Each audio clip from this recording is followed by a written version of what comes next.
Motivational video पाने के लिए सब्सक्राइब करें मेरा चैनल और हर नई वीडियो की अपडेट पाने के लिए बेल आइकन को क्लिक करें।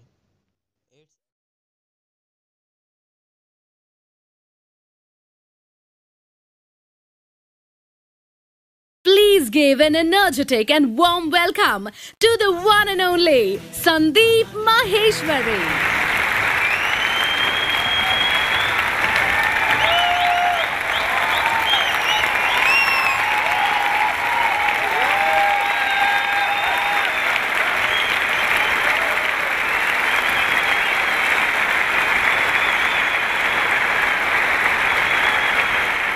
Good morning, everybody! It seems there is a slight problem. Let me check. In this year's budget of India, how much is the tax on being happy and excited? Nil.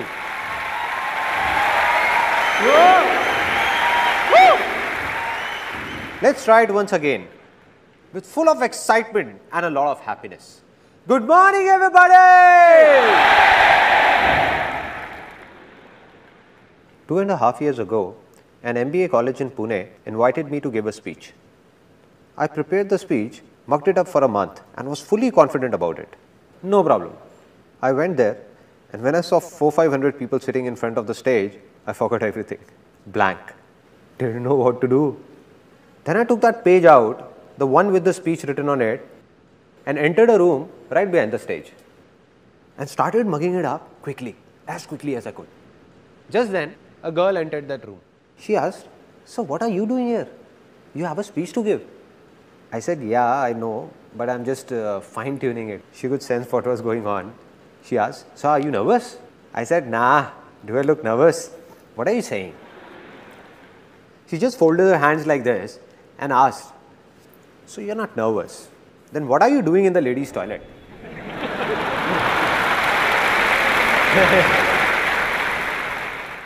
Then I looked on the other side and said, "Shucks, man." After that, somehow, I got out of there and went onto the stage. I went and stood behind the podium. Now just suppose, you can imagine the situation over there. This is the podium and here I am, fully prepared. Good morning, everybody.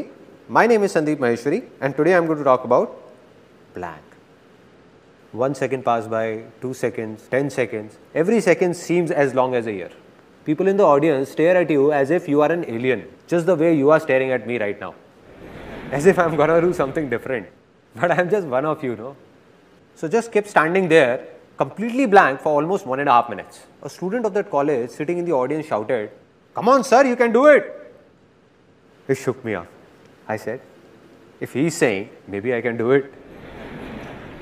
Finally, I started speaking, somehow finished that speech and got down. So this experience taught me two important things about life.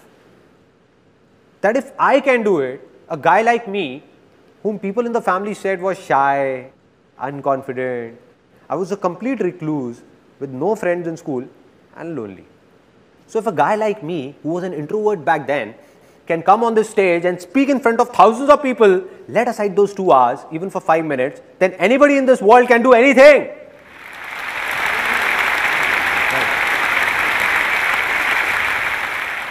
This was the first thing. And the second thing I learned made me swear to myself, never to mug up anything. So everything I'm going to speak today, I have no pages in my pocket. No mugged up matter.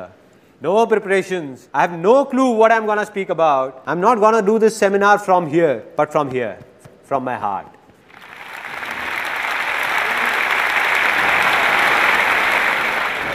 Anything I feel will be coming out directly, no filters in between, nothing. Are you all excited? Now, your excitement level that was here has reached here. I'm going to make 3 such big commitments that your excitement level will surge from here up there, right through the roof. Okay, the first commitment, that this day is gonna be one of the biggest days of your life. One of the biggest days. And you won't be able to forget it. Never. And I'm not only saying this, I'm making a commitment in front of thousands of people whom I don't even know. And even if a single person says that this day was not that big or was not that good, then he or she can let me know at the end of this seminar, and I'm going to apologize to that person in front of everyone for wasting his or her time. This was the first commitment. Now the second commitment. A lot of you people sitting here would be thinking, okay, there must be something in it for us, but tell me what's in it for you. Why are you doing all this? What's the catch?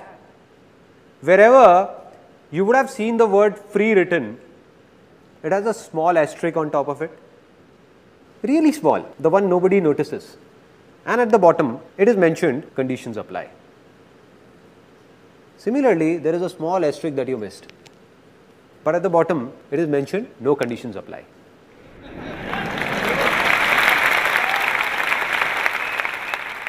Which means, be it today or any day, I'm never going to talk about or even ask for a single penny from any one of you. No profit of any kind, neither direct nor indirect. Not now, not ever. Never. There is no profit, but there is a reason, which you will know as this seminar moves further, that what is it, that what it is. And it's a big one. Final commitment, the third commitment. It's less of a commitment and more of a surprise that today, this seminar, this is the last seminar of my life, the last life-changing seminar. And there is a very big reason behind it, which I'm going to share with you at the end of this seminar, for this being my last seminar. Now, after making these big commitments, let me tell you in brief what's going to happen today. How many of you want to be successful?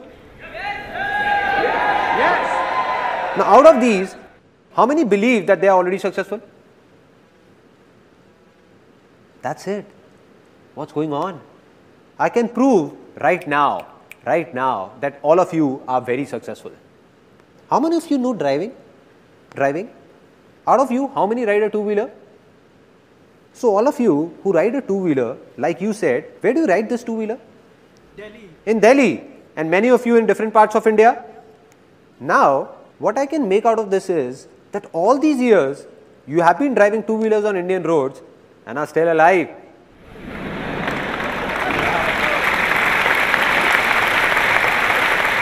Isn't this a success? Yes, it is. And if somebody has a doubt, then just ask a foreigner to come here and ride a two-wheeler. Ask him. Let me tell you what will happen. The very next day, not even 10 days, the very next day, there will be candles lit in front of his photograph. They don't put garlands, no? And somebody would come and ask his mother, I'm so sorry, how did this happen? And his mother would say, he made a big mistake. He didn't jump the red light.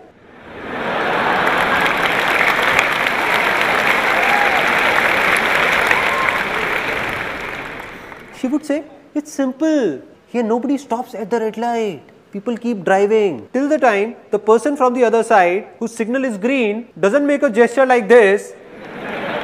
Where are you, brother? Yeah. Till that time, don't stop, son, don't stop. Just keep driving, keep driving, keep driving. But he didn't understand all this. He applied brakes and stopped at the red light. He stopped, but the bus behind him didn't and took him along. Which means that in his own life, back in his own country, he might be very successful in many things, but driving in India, he failed and failed miserably. But you all are successful. So what is the problem? The problem is that with time, the definition of success changes. There was a time when driving was a success. Now after learning how to drive, definition changed. Getting a degree was a success, right? After that, it was to get a good job or do a business. That also happened. Then success was all about getting married. It's not right to laugh at other people's mistake. Well, anybody can make a mistake. So marriage also happened, which means that if I start making a list of things you all are successful in, the day will pass here itself. Even of a single person, you all are so successful. But the only problem is that you don't believe in it. Believe in it and you will realize it.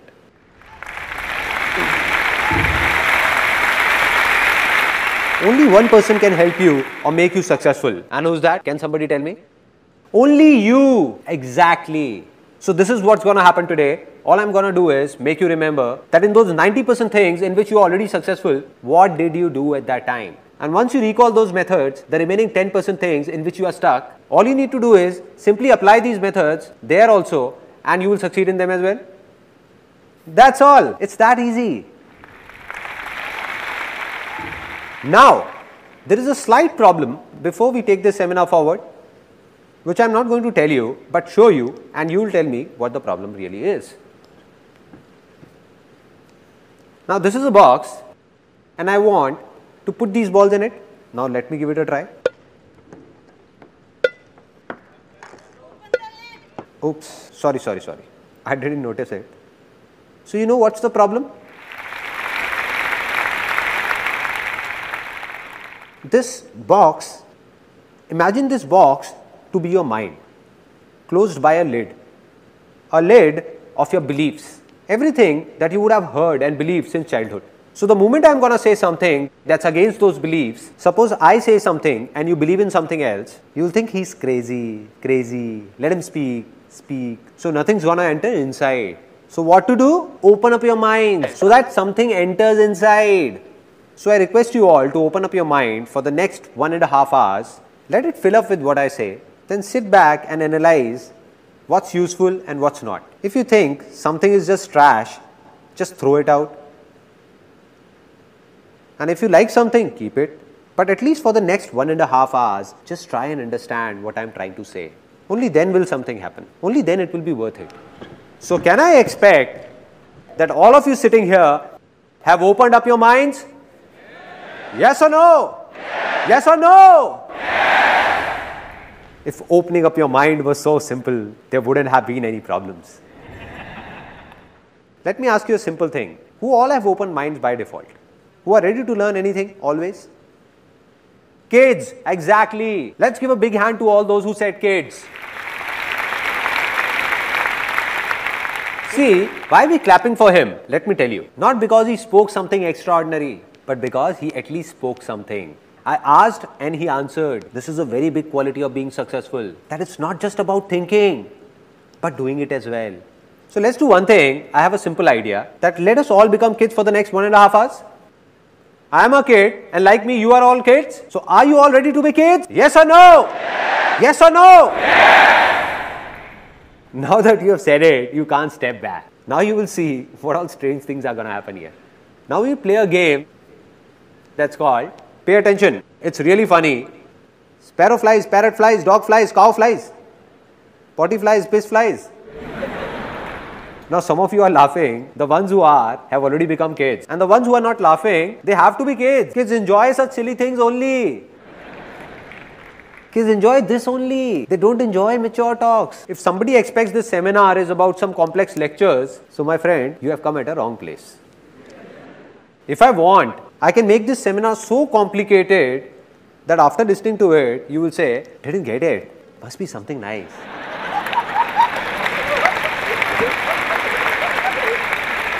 But no, what am I doing?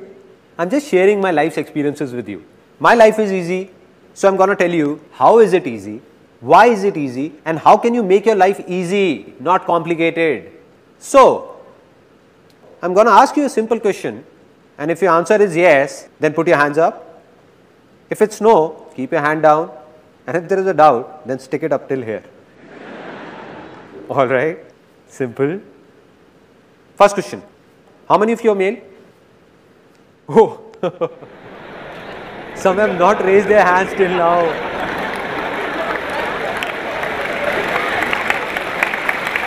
What is this going on?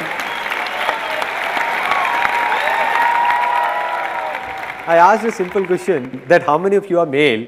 They are not listening to me. They started looking at the person next to them.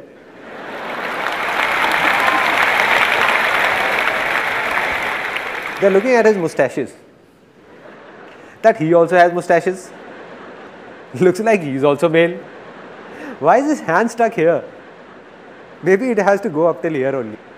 It's a simple straight question, nothing complex. That for whom have you come here? For the person next to you, for me, or for yourself? For whom? So my dear brothers and sisters, except my wife. So anything you do has to be for yourself, not for me, not for the person next to you. Just forget about him and don't think about what he is thinking. The biggest problem is that we keep thinking what the person next to me is thinking, and the person next to you is also thinking what he is thinking. Exactly. Woo. Let's try it once more, this time faster. A simple question. Ready? How many of you are female? There is a gentleman sitting over there. His hand went up till here and then turned here.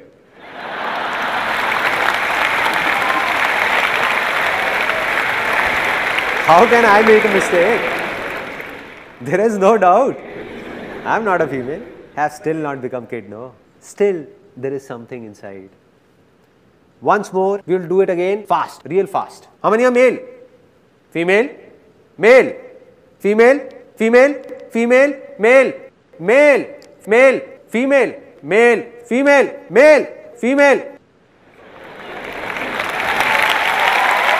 Woo!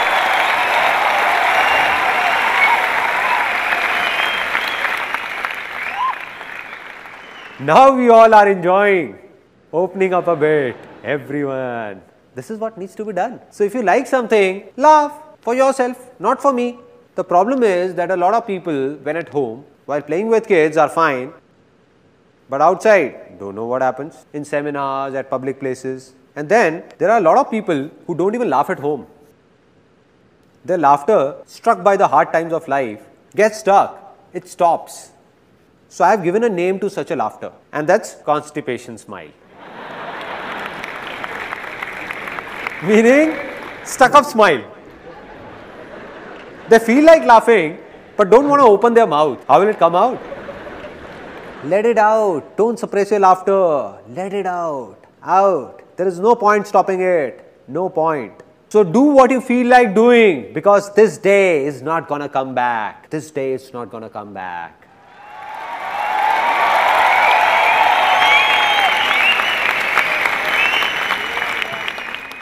So now I'm going to narrate a story that has a deep impact on my life. Today, whatever I am, this story has played a pivotal role in it. And later, when I'm going to tell you the story of my life, that who am I, where have I come from, what I did, what all problems I faced, then you will come to know that this story had a big role to play in it. A story of King Akbar and his minister Birbal. Once King Akbar, some people are already laughing. As I said, don't laugh unnecessarily. So King Akbar and Birbal's story. Once upon a time, Akbar and Birbal were going for hunting, and Akbar slit his thumb while pulling out his sword. He cried out in pain, starts screaming, "Soldiers, go and get the first aid. I slit my thumb. It's bleeding. Hurry up. See what has happened." Birbal comes in with a smile and says, "Relax, my lord. Whatever happens, happens for the best." Akbar says, "Birbal, have you lost it? What are you saying? I thought you loved me." "Soldiers, do one thing. Leave the first aid. Take this crook Birbal, hang him upside down for the entire night, lash him up with hunters and hang him by the neck in the morning." So Birbal is taken away and Akbar goes for hunting alone. Now he goes to hunt and is caught by a few tribal men. They hang him upside down. Now there is this tribal dance going on. Hoo, ha, hoo, ha, hoo. Come on guys, you don't expect me to dance. Suddenly a tribal man looks at Akbar's injured thumb and shouts, "He is impure. We can't sacrifice him to the gods. Free this impure being. He is impure." So Akbar is freed. Now Akbar is crying. It's morning. He thinks Birbal would have been hanged by now. Shouting and screaming, "Birbal! Birbal! Birbal!" Running towards the palace. And he sees that Birbal is about to be hanged. About to be. He runs and holds Birbal by his feet. Says, "Birbal, please forgive me. You were right. Whatever happens, happens for the best. That's why I'm still alive. And look at me, I'm such a cheap fellow.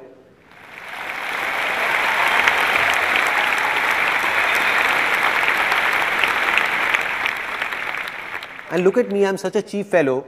What have I done to you?"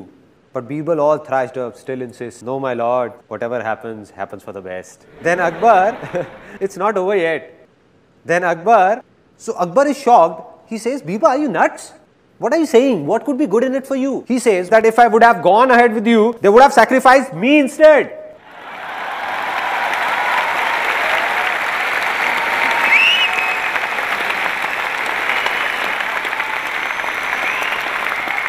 Now a lot of smiles here are transforming from constipated smile to loose motion smile. Flowing, flowing, let it flow, let it out, let it go wherever it want to. So what's the moral of this story?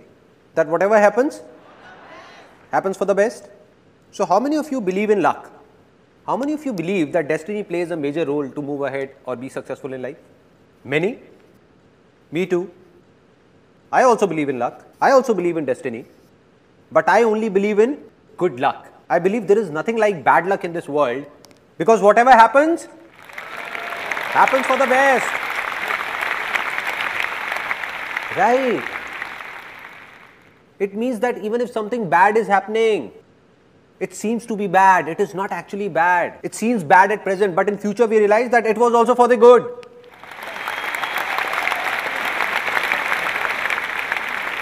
So are you all ready finally to see something, to listen to something that could be beyond your thoughts? Yes or no? Yes. Now see what could possibly be beyond your thoughts. This is the thing that I am talking about. Can all of you see it? No? How is it possible, man? How is it possible? In my hand, I am holding a row of 50 feet tall trees with thousands of leaves, countless fruits, and you can't see it? Some people can call them seeds also if they want to. Did I say something wrong? Are the tallest of those trees not hidden in the seeds?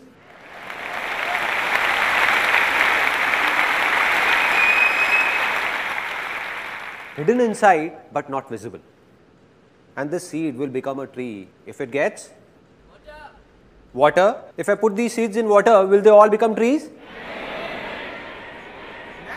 Land, and that too fertile land. If I take 1,000 of these and sow them in a barren land, nothing will happen. But sowed in a fertile land, all these seeds are trees. Simple. Just like this. Similarly, all of you who are sitting over here, I have already told you that you all are already successful in a lot of things and of a remaining few things that you want to be successful in. The seeds are inside you.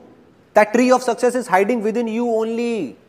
All it needs is a fertile land. Exactly.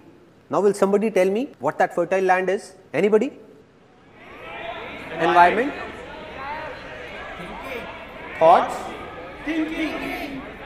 A lot of people over here are saying a lot of different things, but most of you, as I can hear, are saying thinking. It's not thinking. It's not positive thinking. We keep talking about positive thinking. If we have positive thinking, we will be successful.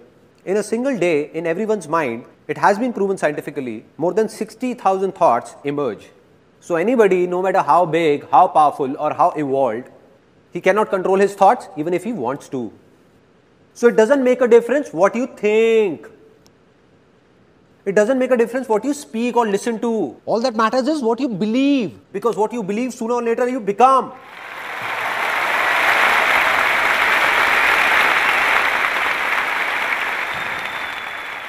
And if someone believes that he can't do anything, will he be able to do something?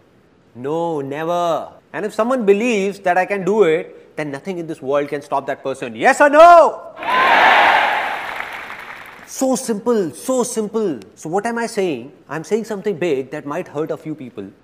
That all of you who are sitting here, more than 90% of you don't even have a land that's fertile enough to sow the seeds of success in. That very land is infertile. Strange to hear, na? Okay, I'll not comment on you, rather share my own experience. Till the time I turned 18, as a kid, I believed I could do anything. But by the time I started growing up, grew up, there came a stage in life where I believed that I'm good for nothing, which means my land became infertile. So why did this happen? Where did it all begin? It all began in childhood. So here's a short film that you will see that will explain why did that land become infertile and how to make it fertile again. Since childhood, don't know how many times you would have heard that you can't achieve your dreams. Like your dream of piercing through the clouds in open sky. But the dream ended the very moment you woke up. Because you were told that no matter what you do, you cannot fly. Just like me, you would have heard it a lot of times that life is not easy. Rather, it's very difficult. It's not a child's play. What if I tell you that all those people who told this to you were intentionally or unintentionally lying about it? And in this whole world, anybody who has been successful has done so by keeping that little kid inside him alive and not by killing him. That kid who is not afraid of dreaming, who learns to walk by falling again and again, who believes that he can do anything, who not only flies in his dreams, but in reality as well. So are you ready to become a kid once again? Because being successful is not a man's task. Rather, it is a child's play.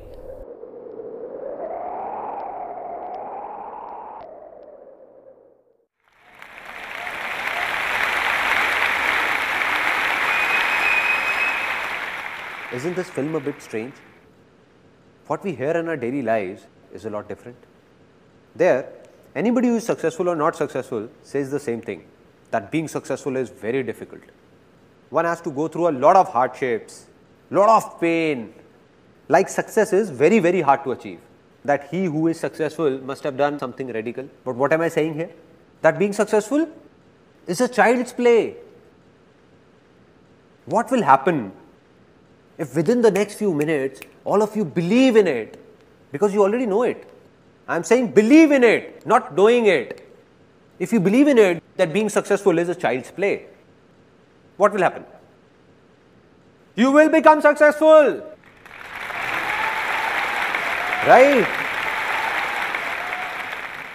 So let me tell you what happened that made my land infertile. Which means I wanted to be successful. I wanted to do something, but believed that I can't do anything. As a kid, I dreamt of flying in the sky. But by the time I grew up, I was even afraid of walking. There was a stage in life when I thought I can't do anything. What was the reason? The root cause. The root cause is somewhere in our childhood. How many of you are from a middle class background? A lot of you. I also hail from a middle class background.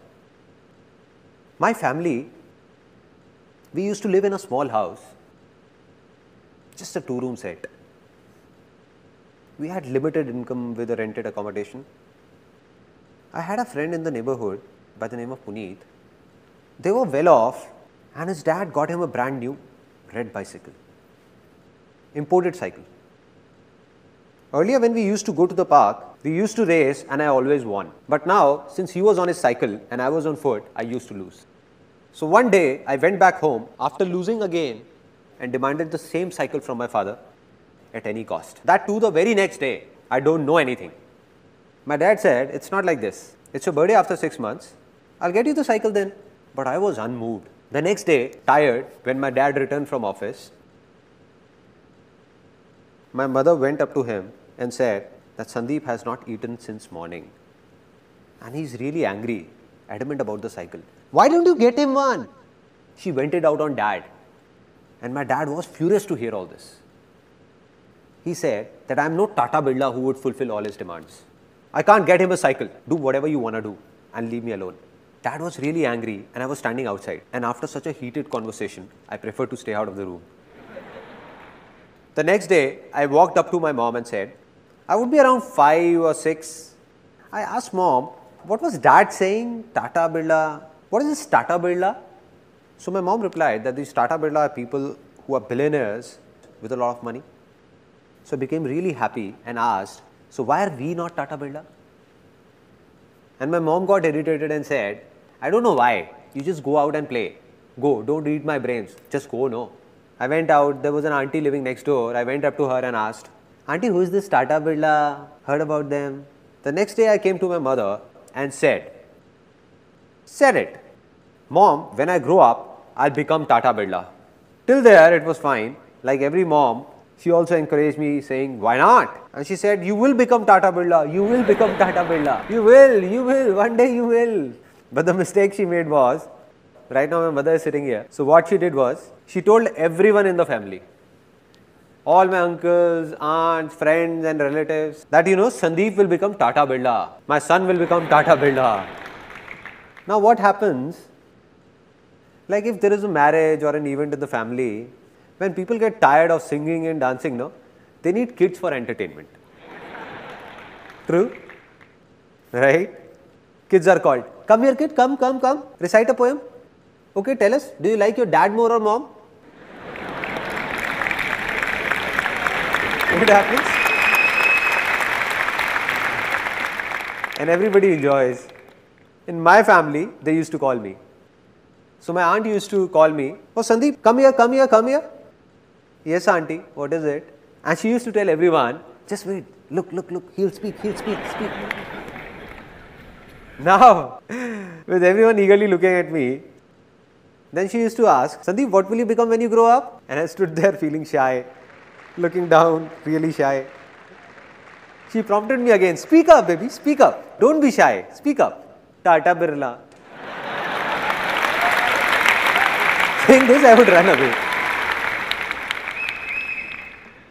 And they used to laugh and call me later, kissing me, hugging me, and they used to say, ay, such a cute kid. Why not? He will become Tata Birla one day. You will know once he grows up. Innocent kid. If a kid from a middle class background says that he will become a billionaire, what will happen? People will laugh at him, no? Because we can't accept these things. And that's what happened. Everybody used to make fun of me, all of them. They thought he's just a kid. What difference does it make to him? He's just a kid, no. They were wrong. Because a kid understands everything. He doesn't understand a joke, but he understands when others are making a joke out of him. I didn't know what's Tata Birla, but I knew that everyone is making fun of me.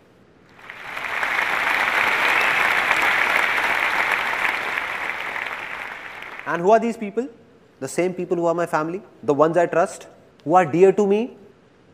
So I thought that if all of them are saying, then maybe they are right. How would I know? I'm just a kid. And by the time I grew up, there were many such incidents and talks. So by the time I turned 18, all I desired was a salary of 10 to 15,000 rupees. That's it. I still remember when I was 18 or 19, I went to someone for a suggestion. Every family has a person or two whose advice everyone seeks, right? Isn't it? Some of you are laughing. It seems they got the same advice as I did. So I went fully prepared, thinking that I'm going to this influential person, and if I goof up anywhere, then my family is not going to support me. So I went fully prepared for it. Fully prepared, thinking what he might ask. He asked me 10 things, saying, what if this happens?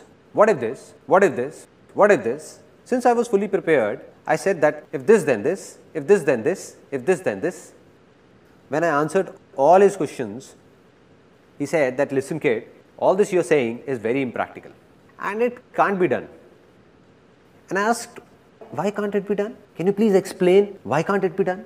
He got irritated because he was at a position where a kid who was a nobody came and questioned him that why is it not possible? So his ego took a hit and he said that, listen boy, you don't know anything about it. It's easy to say but very difficult to do. How many of you have heard this dialogue? Everyone. And that too, how many times? Have you ever wondered the impact of this simple dialogue on our minds? Or on that land that I was talking about? This word difficult is also a seed.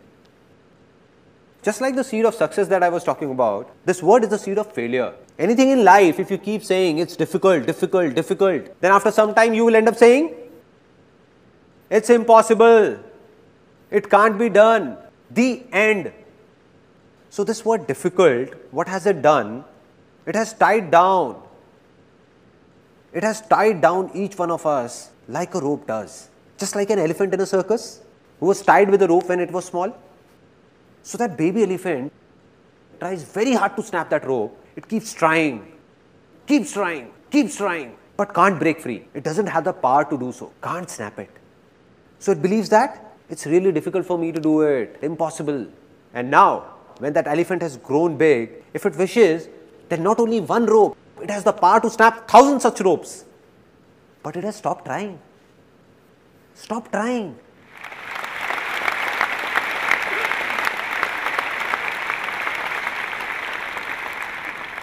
If someone sneaks in and whispers in that elephant's ear, that dude, you have the power. Just give it a shot. You can do it.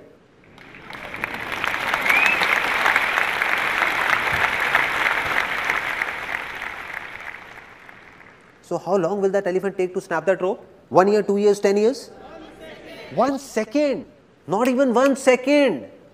This is what happens. All those beliefs which are based on a lie take years to be formed, but snap in a second. Second.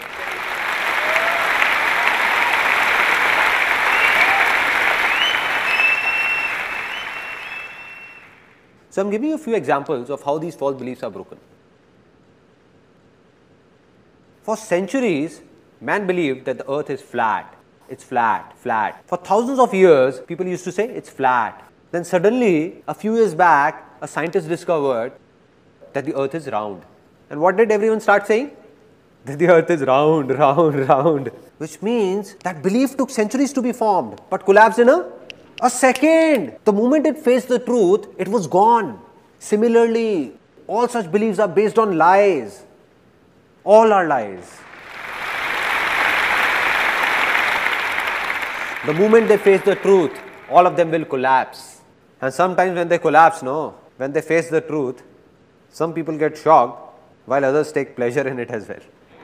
Like it happened with one of my uncles. He had made a belief of his own, that my son is going to marry a girl of my choice.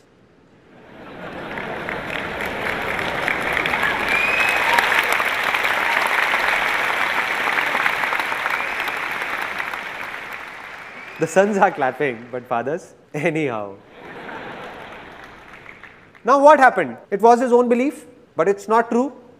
This is not truth. So what's the truth? What's the difference between truth and lie? The truth is that fire is going to burn you. No matter whether you are an Indian, American, Australian or whoever, fire will burn you, and that's true. But every son will marry a girl of his father's choice is not true. Not true. Not at all true. He just formed it. So what happened? He made a complete plan that as my son grows, I'll do this, this and this to find a suitable girl. And there was another thing in it that I'll make him do MBA from London. And once he does MBA from London, it will look nice on his biodata for marriage that the guy has done MBA from London. So that guy was sent to London to do MBA. And when he came back to India, he got married, and that too, to a guy.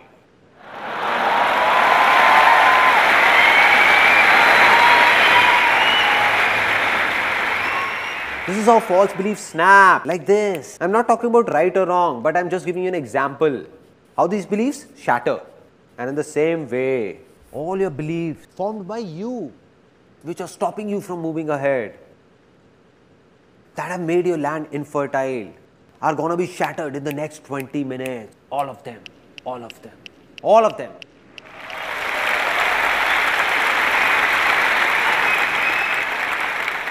Because you are going to witness the truth. That rope is about to snap in a few minutes. So are you all ready to make your land fertile? Yes or no? Yes. So how many of you are into a job? Okay. Out of these, how many of you find giving job interviews difficult? Going for an interview gives you nightmares. Okay. So many of you. And how many of you find job interviews easy? Again, so many of you. It seems there is some confusion. How many of you find dancing difficult? Really difficult. How many find it easy? Out of you all, with your hands raised, how many of you can come on the stage and dance with me right now? How many? Oh, so many. Now, why did I ask this? Just to show you a contrast. For some of you, dancing is difficult even when alone. And for some, it's easy to dance even in front of thousands of people. It's easy. What a contrast. What a contrast. Similarly, how many of you find doing business difficult? Business as a name sounds difficult. Difficult? How many find it easy? Easy, huh? Now there is an interesting saying in India that I can't relate to, that in today's time doing business is very difficult. Now I don't understand that when did this today's time start and when will it end?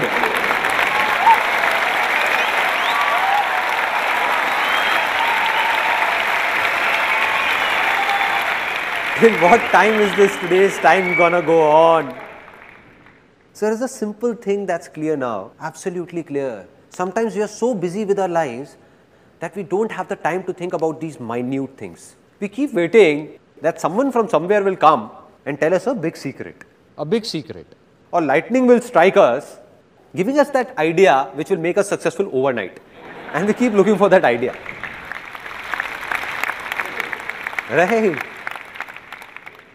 While the secret of success is hidden in these minute things and not in big philosophies. If we understand small things, big ones will also be understood automatically. And what is that small thing that I am talking about?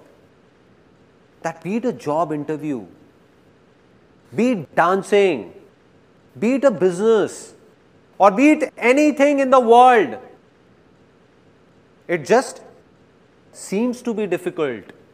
In reality, it is neither difficult nor easy for those who believe it to be difficult for them. So today or tomorrow, it keeps getting more and more difficult for them. And for those who believe it's easy for them, it keeps getting easier for them.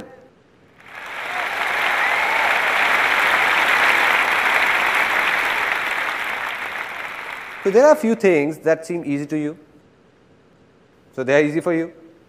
No need to do anything because they are easy. But a few things are difficult for you. If somehow you start believing that all those things which are difficult for you are also easy, then what will happen? They will become easy. Easy in reality. So being successful will actually be a child's play. Right?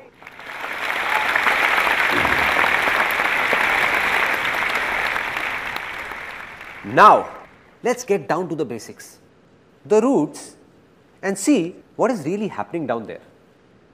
That all these beliefs, from where are these being formed? All these false beliefs, how were they formed? Till the time we understand this, how will we break them? Now, out of you, how many of you have heard, see no evil, say no evil, hear no evil? Everyone. I believe that if you really want to be successful, then you have to do something else and not this. With due respect to Gandhiji, I don't agree with him. Why? I am saying such a big thing. Why don't I agree with him? Why not? Can you please close your eyes for a few seconds? All of you. Eyes just above your nose. All right. Now do as I say. Do as I say. Don't think about your mother. Please don't think about your mom. You dare think about your mother. And your mother's photograph should not flash in front of your eyes.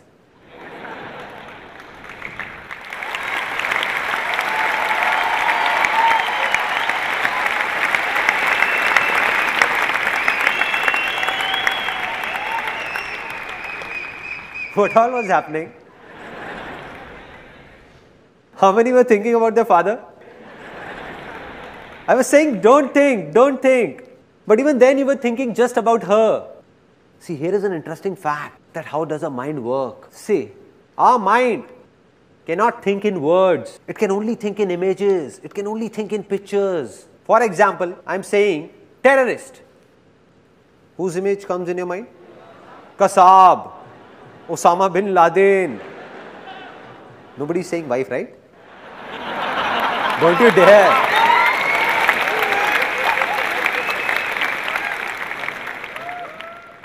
Such images come to your mind. Mother Teresa. What came in the mind? A good image. Peace, right? Zupta. Any image in the mind? ZXY. Any image in the mind? ZXY. Any image? No? Nothing? It means that our mind can't think in alphabets. It can't think in words. It can only think in pictures.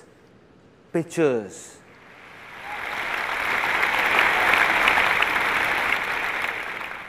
So, nothing can be changed by just speaking about it, whether it's easy or difficult. Anything we want to do has a good image in our minds, we find it easy. And if it's bad, we find it difficult.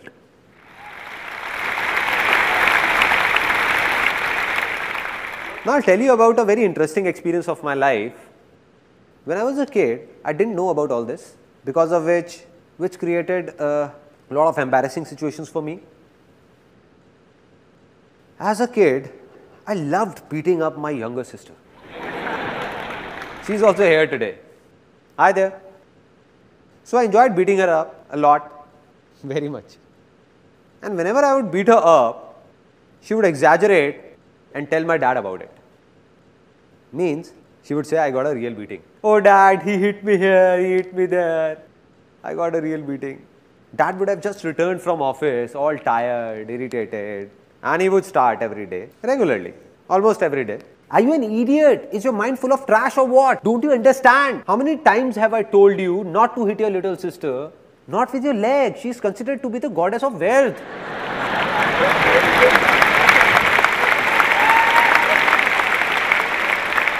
But I never got it. At that time, when dad would be scolding me, I would look down and apologize, sorry, and the next day again. So there wasn't a problem till the time dad was scolding me. Problem began when mom entered the scene. Mom came and she used to pamper me a lot. She used to get scared looking at my dad's high temper.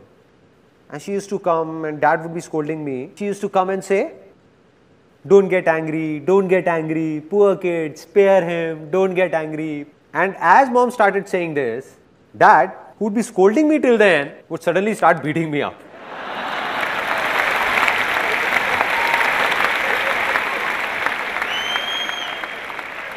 I used to think, Mom, why did you have to be here? Why did you have to be here? The more she used to say, don't get angry, dad would say, don't get angry, Thor! He deserves it, Thor! Don't you dare! Never do it again. I couldn't understand it back then, but today I can understand the problem. Problem is that our mind doesn't think in words, but in images. The moment mom said, don't get angry. So what happened? The image of anger came in. Don't. Any image of don't? Nothing. Get. Yes, do it. So,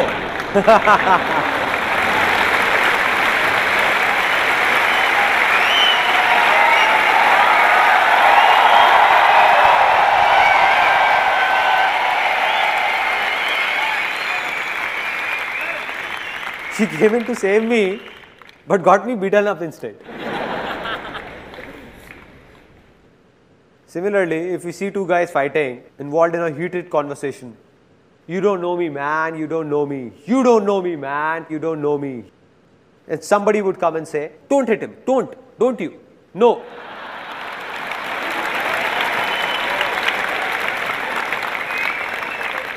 Not this brick, no. He picks up the brick and bang, bang, bang. So, I say, see no evil, say no evil, hear no evil. If this is not to be done, then what else needs to be done? Very simple. Just say, see good, say good, and hear good. Right?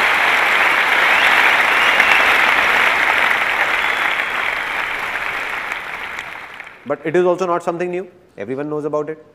And this is called positive thinking. Everyone is talking about it. Anywhere you go, to think positive, think positive, think positive. Does it make a difference? To some extent, yes. To some extent. Because positive thinking is like allopathy and not Ayurveda. It's a temporary relief. What does allopathy say? If you have a problem, take a medicine and cure it. Medicine and cure. What does Ayurveda say? That you make your body so healthy that you don't need to take medicines at all. That's the difference. You will read a positive book or go to a pleasant place, the effect will last for some time. It's absolutely true, and it applies for this seminar as well. That its effect will last only for some time. A few hours, a few days, or maybe a few months. And after that, back to normal life.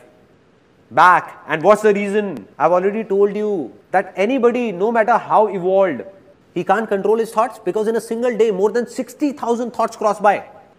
And if you seriously want to do positive thinking practically, see, here is an interesting fact. Then either you have to go to a mountain and leave this world. No newspaper, no television, no talks, nothing at all. Just go there and control your thoughts. This one is positive, nice. This one is negative, or no, negative. So, I do believe in positive thinking, but not that much. It has its own role, but a very small one. It can't remove problems from the roots. The second solution is that there are a lot of negative words in the dictionary. Remove them all from your vocabulary. Means you don't have to speak them. Because if you only speak positive words, something good will happen with you. But are these two things practically doable? Is there someone who says I can control all my thoughts? Anybody? So what needs to be done? What's the solution? It's simple. If I tell you to let those negative words in the dictionary be, don't remove them. Don't control your thoughts as well. Just take one word that is the root cause of all your problems and failures. The root cause. Take that one word and throw it out of your dictionary. Can you do this much? Yes or no? Okay, for anyone, be it us in India or someone in America or Canada or anyone in any corner of this world, what is the biggest success of life for them? The biggest. Name, fame, money, happiness, health. Absolutely. Let's give a big hand for him.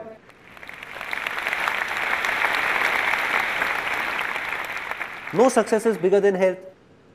A man with a lot of name, fame and wealth, but without health, is he any good? All is waste, no use. No success is bigger than health, and we all know it. Nothing new in it. So how many of you genuinely want to stay healthy? Everyone. Out of you, how many know that the best way to stay healthy is to get up early, go to a park, do yoga or do jogging? Everyone knows. So now how many of you are actually regular? That's it. Hardly 1% or 2% people.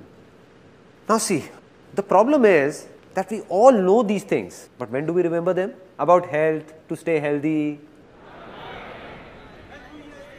The time we are sick and visit a doctor or visit a relative or a friend in a hospital, when the doctor warns us that either you do something now or the Almighty will do it.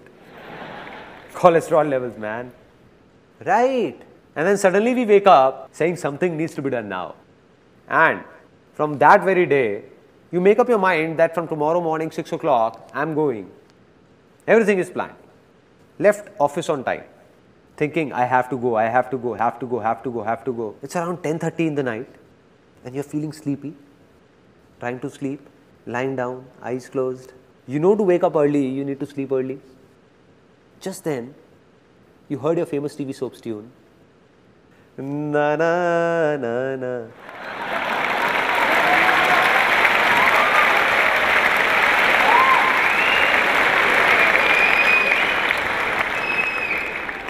And the mind got lured towards it.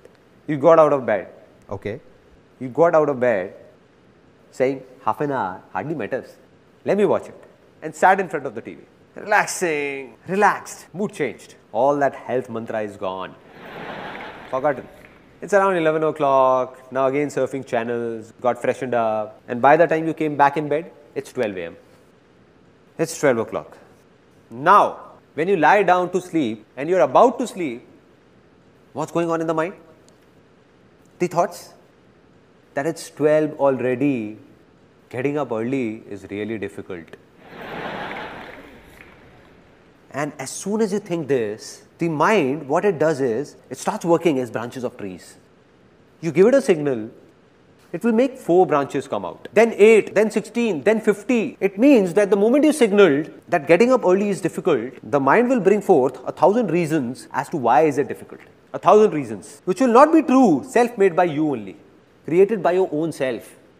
Like, for example, the mind will be saying that, dude, I have tried it earlier as well, nothing has changed, nothing is gonna happen now as well, so no use. The second thought will be, I tried getting up at 6 a.m. earlier as well. I somehow woke up, but the eyes didn't open, got hit by a side table, and this knee still hurts. Strange thoughts will come to the mind, strange thoughts. That if I wake up early, like I'll feel sleepy throughout the day in office. And then what will you do? Change the alarm from 6 a.m. to 7 a.m.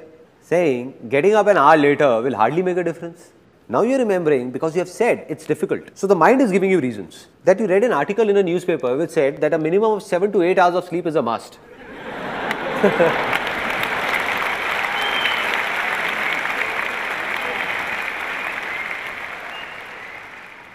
Apart from this, some people's reasons are even stranger.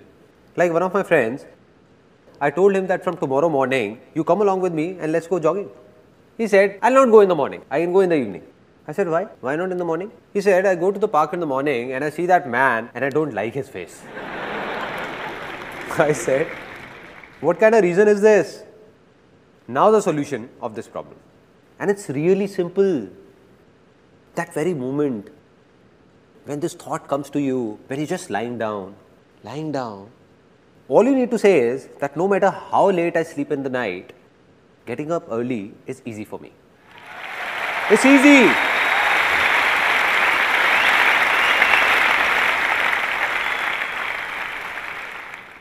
Now you know what will happen? Really? The moment you will say it's easy, a voice inside you will say, are you crazy or what? How is it easy? Because we aren't used to it. Then you will say it for the second time, it's easy. Then for the third time, it's easy. Getting up early is easy. The moment you say it 3-4 times, your mind will give you 1,000 reasons that will prove it's easy. It will go in the opposite direction.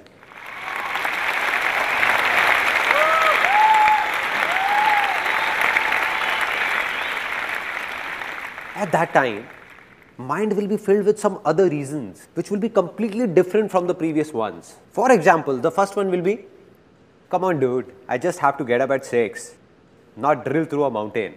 Earlier also so many times I have caught a train and to catch it, I woke up at 4 in the morning, 4 a.m. and that too on my own. 5 minutes before the alarm went off, I woke up myself.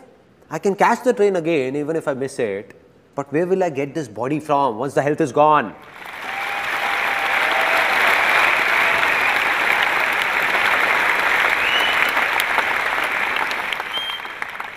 Can you make out the difference? The difference between positive thinking and this? In positive thinking, someone from outside is trying to make you positive and the negative thoughts inside you are stopping him. The moment you say it's easy, you're yourself trying to be positive. Nobody from outside is doing it. Rather, your own mind is doing it. Now, this is what came to your mind. And apart from this, the second thing that came was that earlier you were thinking that you will feel sleepy in the office. There is nothing wrong in it. But just see how the perspective changes. Your mind will think, so what? Even if I feel sleepy, I'll have 3-4 coffees extra and then I'll get used to it.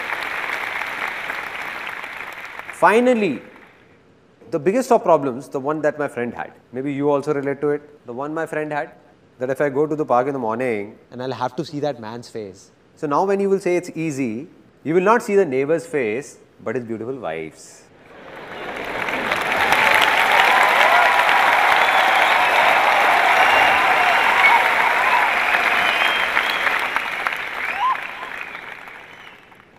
It's that simple. This is it. Be it the smallest to the biggest of problems of your lives. Just take these 2 words and stick them up with all these so-called problems. The day it starts coming from within, that it's easy, that day, everything will become easy. And this is the biggest secret of my life. The biggest.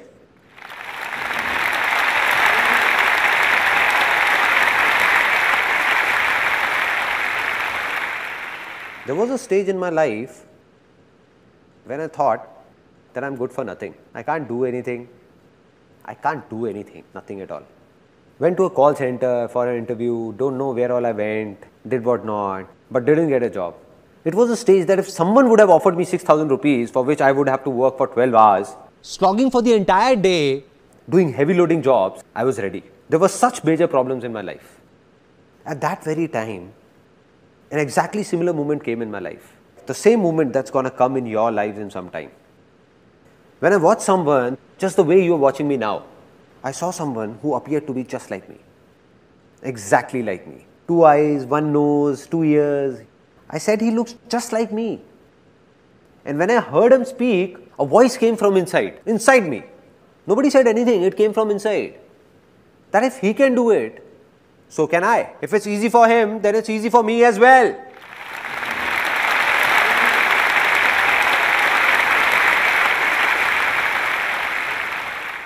finally, the moment has come to decide. Because I believe that if nothing has changed, then nothing will change. Although you all have come here, but if you don't make a commitment to yourself, or don't try to change yourself, then nothing will change when you step out of here. Nothing different. Just a good time pass and finished. So it's time to make a commitment to yourself. Take a decision to change yourself. You have two options. First, there are a kind of people in this world who themselves keep making the smallest of their problems, their troubles, bigger and bigger, and keep complaining. There are a lot of such people, and there is nothing wrong in this. All we need to do is understand that if we are like these people, only then will we be able to change ourselves. But if we don't accept it and say, no, I'm not like this, then you will be like this only, like you have always been. Second option, this was the first option. Second option is those people, and there are millions of people like this, who themselves make the biggest of troubles of their lives really easy, thinking of them as nothing and always be happy.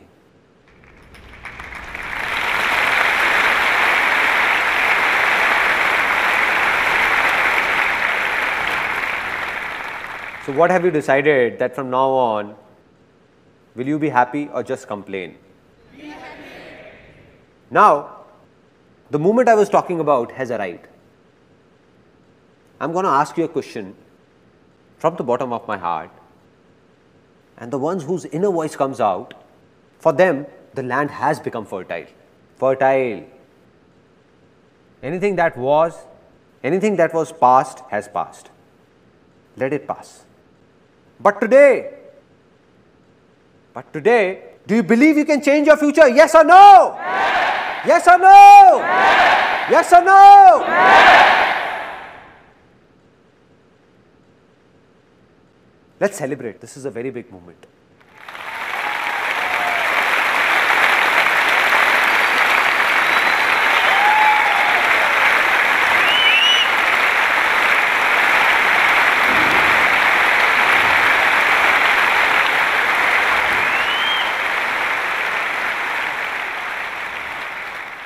And I'm not just saying this, I can give it to you in writing, signed if you want. That life will not change for the ones who said yes or decided from the bottom of their heart, yes. For them, life has changed, already changed, already changed.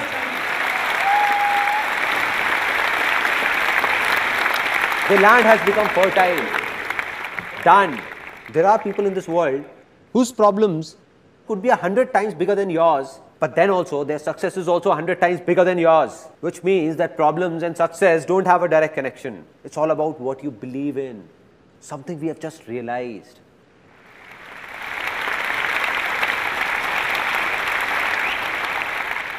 Now, just a small task to do. The land has become fertile, but no matter how fertile a land, if you don't take good care of it, what will happen?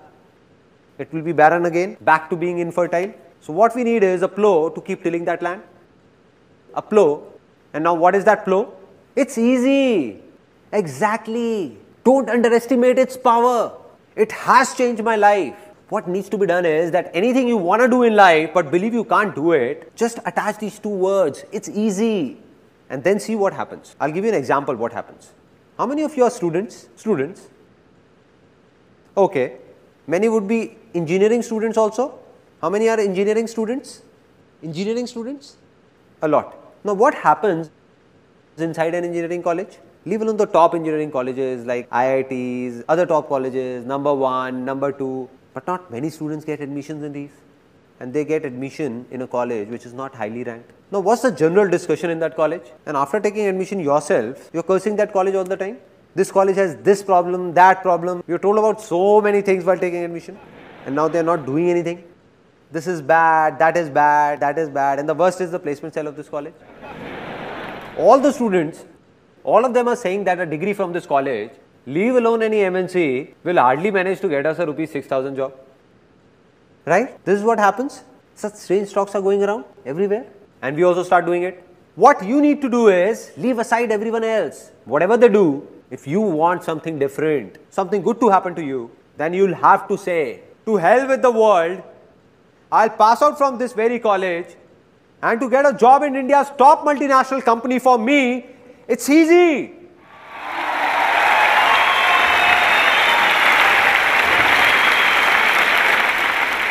Right? Let those 99% people say it's difficult. Let them do a 6,000 rupee job. Let them fight over it. I'll get into a top company. Now what will happen when you say this? From outside, you will say it's easy, but the inner voice will say it's difficult. Again from outside, you will say it's easy, but the inner voice will repel, saying it's difficult.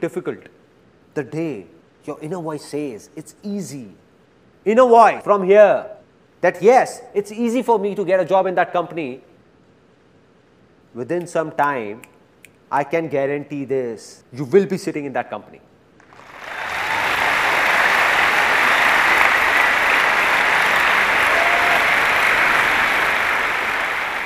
And this is not something theoretical that I am saying. Practically, you pick up any big company of India or world for that matter. Have all the people working there passed out from top colleges? No! More than 80% of them have passed out from colleges ranked lesser than your college or similar to your college. So my dear friend, if 80% people can do it, then why can't you do it? Right?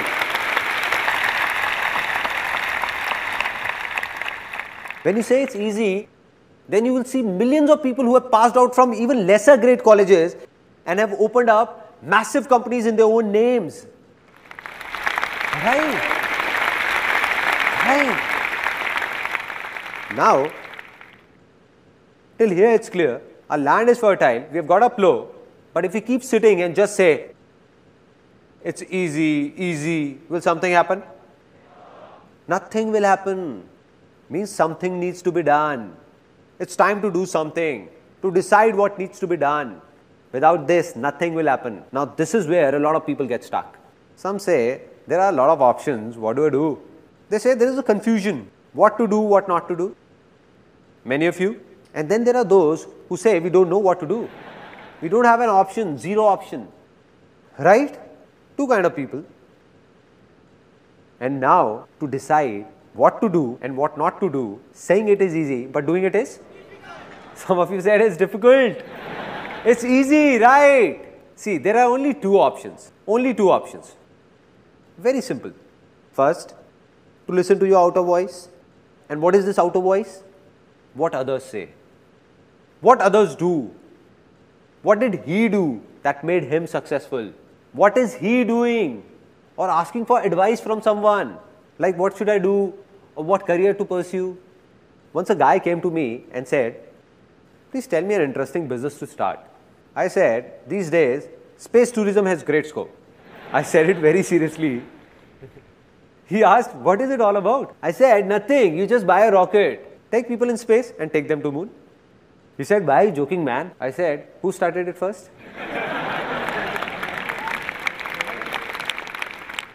So what's the second option? The first one is outer voice and the second one is listen to your inner voice. Inner voice, whether you call it your soul's calling, your desire or call it anything, but listen to your inner voice. And the day you listen to it, no, that's it, you don't need anything. A simple example, real life incident of every house. There is a kid who has just one passion, to open up and reassemble his toy cars. Open up and reassemble, open up and reassemble. That's it. And that's all he enjoys, nothing else. Now gradually as he grows up, now he's fond of computers. He keeps opening and reassembling them. TV, electronics. Now he turns 18 and it's time to take a call. What to do and what not to do.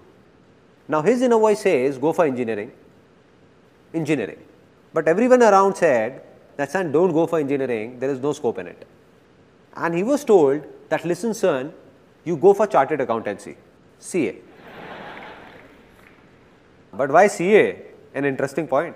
It's a very interesting point. Nobody analyzed what that kid wanted. What was his talent or interest? No. CA because someone in the family did CA 15 years ago and today he is making good money.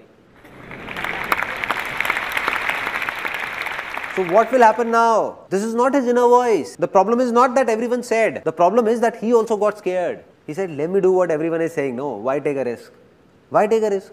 If something goes wrong, then who will take the blame? Right? So he opted for CA. Now he is doing CA, but completing it is a big task for him because he has no interest in it. And on the other hand, if he would have done engineering, then today or tomorrow, just the way he was reassembling computers, he would have reassembled an aeroplane as well. Now, we all have understood that we can do anything. We have heard our inner voice. Internally, we know what we want to do. But then also, after having a fertile land and seeds in our hands, if we don't sow these seeds, will something happen? Nothing. If we don't take an action. Worldwide, a lot of researchers have proved that 90% people who failed have one big reason, one common reason, and that is that they don't even try. They don't even try. It means that they have the seeds in their hand and keep on thinking to sow or not to sow, sow or not to sow, sow or not to sow, or wait for the right time to sow. And they keep on thinking. So they don't fail because they did something, but fail because they wanted to, but never did it throughout life. Right?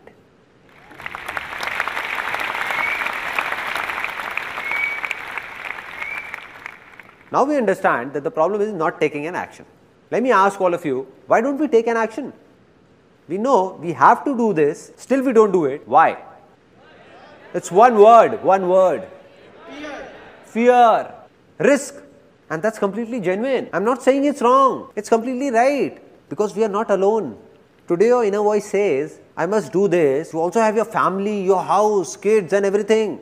How will you do it? There is a risk involved. Rubbish. All rubbish. I don't buy it. Why so? Because there is nothing known as risk in this whole world. God or whoever created this world didn't make anything by the name of risk. It is man who is creating risk for his own self. We are ourselves creating risky situations for ourselves and are getting scared of them. A little kid who is just born, we tell him impatiently, everybody encourages him to run. Run kid, run. What will happen to the kid? He'll break apart, he'll fall. Right? It's risky. But if that kid is given time and he is told to start by crawling, slowly, slowly, then walk holding a finger, then walk and then run. Is there a risk then? Not at all. Yes or no? No.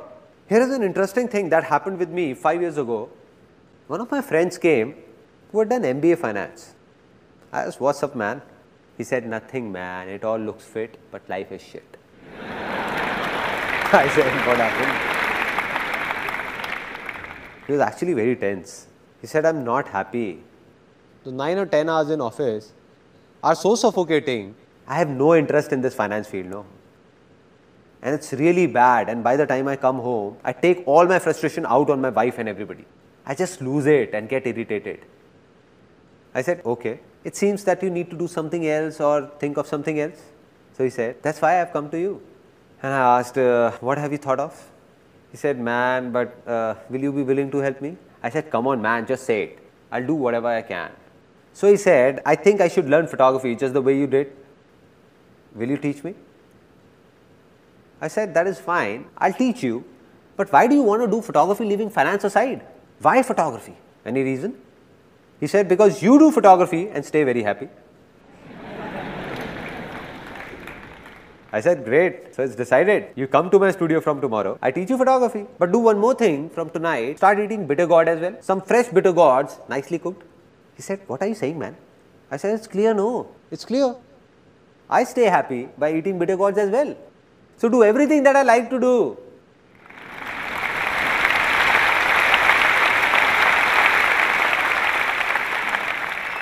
I said, listen man, you were about to make the same mistake you did many years ago. I said, I'll make you see 100,000 photographers, 100,000 who do photography like me and are not happy at all. For them, photography is just work, nothing else. And I said, I'll show you 100,000 people who do what you have been doing from the field of finance and are very happy, very happy. It means that no work is interesting or boring in itself. It all depends on your interest. What do you like? Anything that is from inside is good for you. And if not, then it's all waste for you. And so he got it somewhat. He said, And he said that I don't get it, all this inner voice thing and what all you say, how to listen to my inner voice. There is no inner voice inside me. It's a genuine problem. Now there is no voice, what will you do? I said, look, I'll make it simpler for you that how to listen to your inner voice. Any such work that you can do without getting tired, non-stop, 12 out of 24 hours in a day, without bothering about money, whether earning more or less, and still be happy about it, that is your inner voice.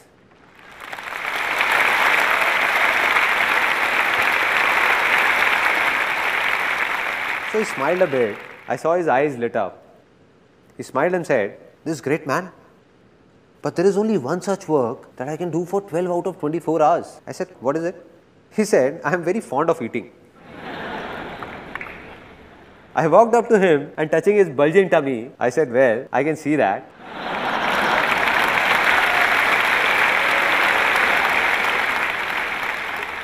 I said, I would have known it anyway. He said, come on man, I'm serious. I said, okay, tell me now. He said, what I mean to say is that I'm not just fond of eating but cooking as well. Cooking is something I can do for 24 hours. Everyone at home makes fun of me. Why do you keep roaming like a cook? But I just love cooking. I said, cool, so do something related to cooking. What's the problem? Do it.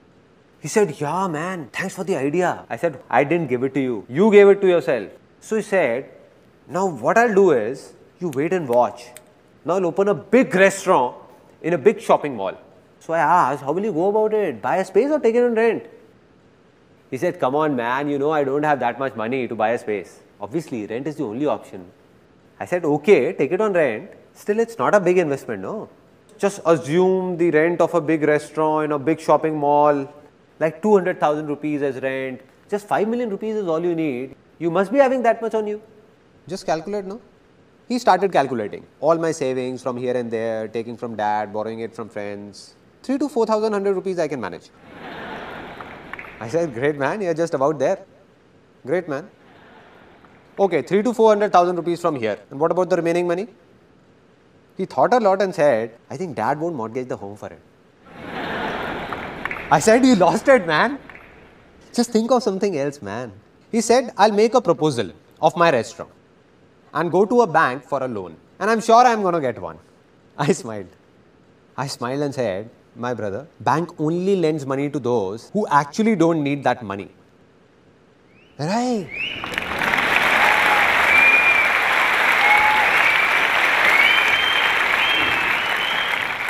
On what basis will you apply for a loan? On what basis?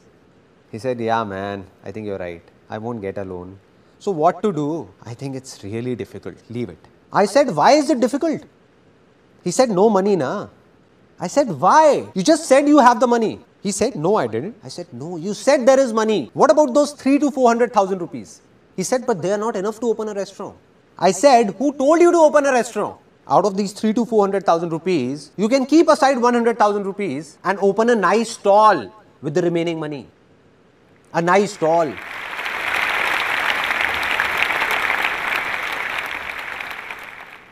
He said, come on man, I'm MBA finance, I won't put up a stall. I said, why? What's the problem? Put up a nice stall. He said, no man, I can't put up a stall. Try and understand. I said, I am understanding it, but you are not. Let me explain that why you don't want to put up a stall. You know if you put up a stall, you will be happy. You will enjoy it. You will cook food, serve it and people will pour in. And today or tomorrow, you will open up a big restaurant as well from that stall and you know it. But then also you won't do it. You know why? Because you are thinking that what will my father-in-law say that I got my daughter married to an MBA finance and he has put up a roadside stall. Right? I said, this is the reason, no? That what will he think? What will your family think? What will your wife think? What will everyone think? Great, keep thinking. He said, yeah man, you are right, but still I can't put up a stall. Not a stall. Now this is a big problem. Everyone's falling prey to what will people say. What are they? The biggest problem. The biggest.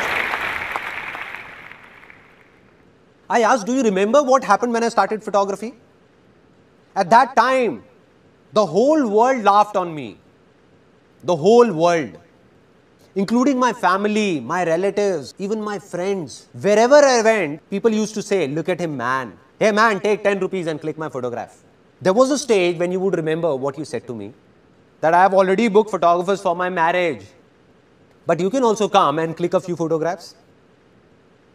If at that time, I would have thought that what will you think or others like you would think, then I would not have been here today.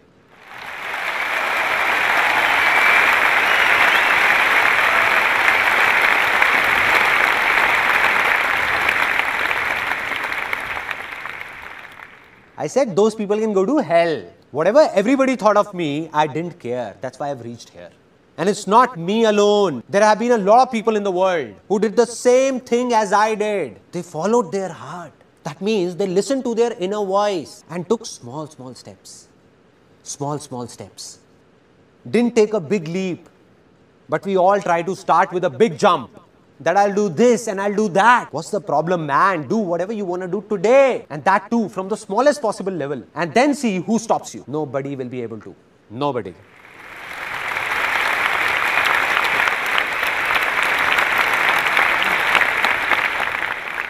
What we want is that here is a seed in our hand and somehow it should grow into a tree overnight.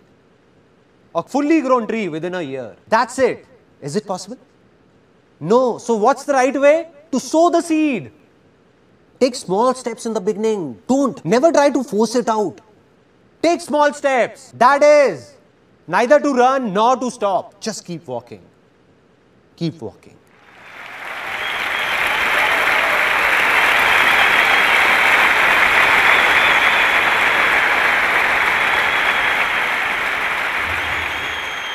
Now there will be only one glitch in your way ahead, where a lot of people get stuck. Which means that if you do as told, then you will earn money for sure. In anything you do, you will earn money, but will you be successful? And for that, there is a final step that you must follow. And this is also going to sound strange to some people, because it is just the opposite of what people say about success. But this is true, with proof. You made your land fertile, sowed a seed, that seed has grown into a tree with a lot of fruits on it. Now if you lose it and say that I'll eat all these fruits alone, not give them to anyone, not share it with anyone, what will happen? Either those fruits will rot or you will die trying to eat all of them. Simple.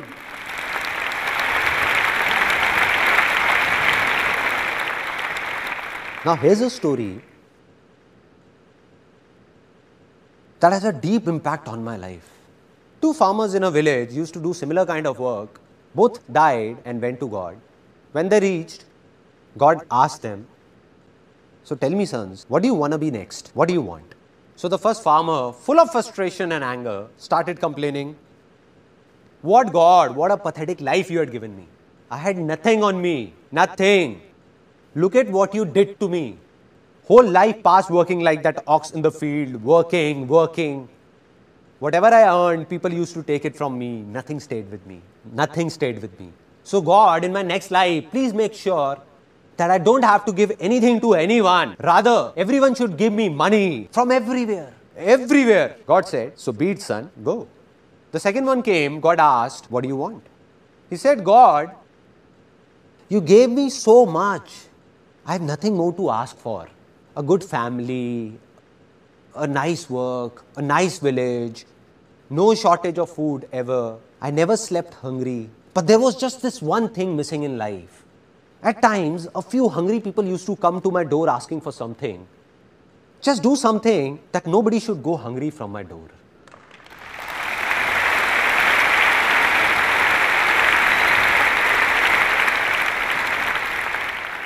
God said, so be it, son.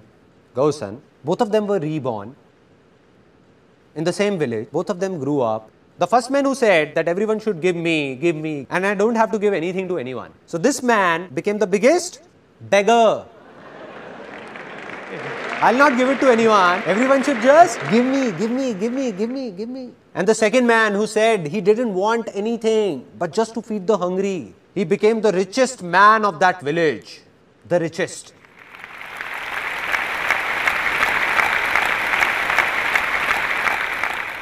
It's simple. If you want to stay happy, then there is only one way. Spread happiness. Spread happiness.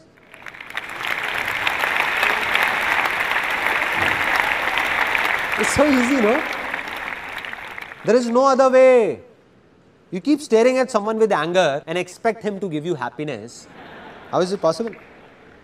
How is it possible? How will anyone make you happy? How will he? If you keep on fighting, then the other person will also fight with you. Out of all the husbands sitting here, how many want their wives to respect them? All of you. Then there is only one way. Respect your wife. That's it. There is no other way. No other way. We want it, but we don't give it. We want love, but we don't give it. We want everything. We want that we must get everything. Now I'm going to say something that's going to shake up a lot of people. Really shake them up. Now how many people wish to have a lot of money over here? Then there is only one way to get it. Give money.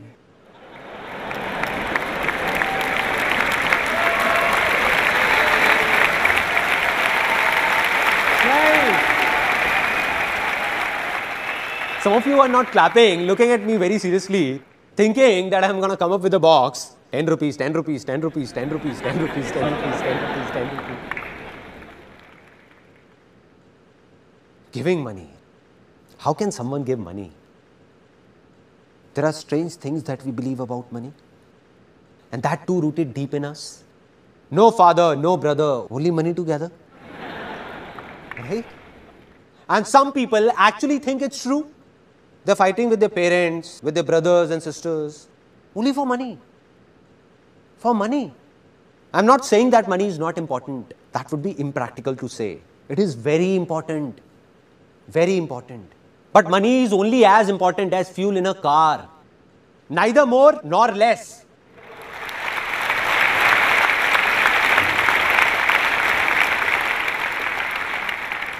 Without money, the car of your life won't go on. This is true. But how many of you drive your real car or bike just for fuel? Just to collect fuel?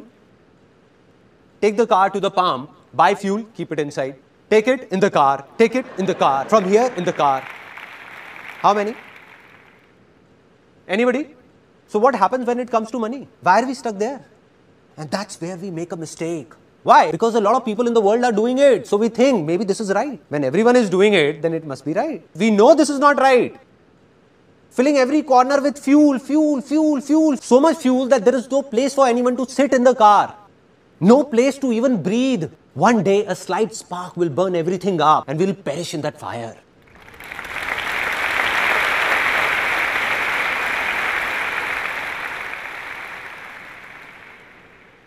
It's going on, no? People are burning. They might be successful in everybody's eyes, but not in their own. And this is no theory. If on one side we have somebody for whom money is everything, who is very selfish and he has a lot of money, a lot, but he has only money, nothing else. No happiness, nothing at all. Neither does he give happiness nor gets happiness. And on the other side is someone who might not have that much money, but he believes in just one thing, spreading happiness in this world. So man like him who is spreading happiness in this world, even if he has less money, he is 1,000 times more successful than all those millionaires. 1,000 times. This is called real success. And on the other hand, make those people come and stand here who might have a lot of money, but don't have the courage to give, courage to share, to be happy, to give happiness and smiles. They can't look into anyone's eyes and say that they are successful. They can't. The world says they are, but they are not. Now let's talk about how it works practically. The sharing logic. There was a stage in my life when I was doing photography and I used to do everything myself. I was the office boy, I was the cleaner, and there was a small studio in one corner of my house. Had put a table chair over there. Used to serve water to people, did photography, counseled people, talked to them. And I realized that I won't be able to do it all by myself. So I recruited a female on somebody's reference, and a female joined. Now when that female came for the job, she asked for 10,000 rupees as salary. I can't give you 10,000 rupees, but 8,000 rupees is fine with me. So she joined. And within 2 months of when she joined, work started increasing at a good pace. After 2-3 months, I thought that presently I earn 20 to 25,000 rupees a month, out of which this girl only takes 8,000 rupees. I have no sense. So I told her politely that I can't give you 8,000 rupees, but 6,000 rupees is fine with me. Do it or not, your choice. And she left. After she left, for 1 complete year after that, I was stuck where I was. Couldn't move ahead a single step, even a single step. Anybody, anywhere in this world, if he says that he can do everything alone, then he is lying. He needs people to help him out. But why will anyone help somebody else before helping his own self? So he will help you only if you will also think of helping him. Simple.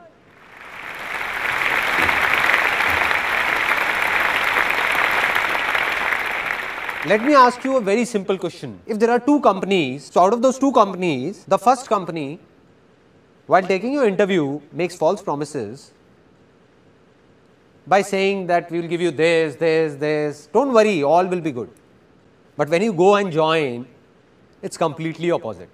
Like there was nothing about paying extra for overtime.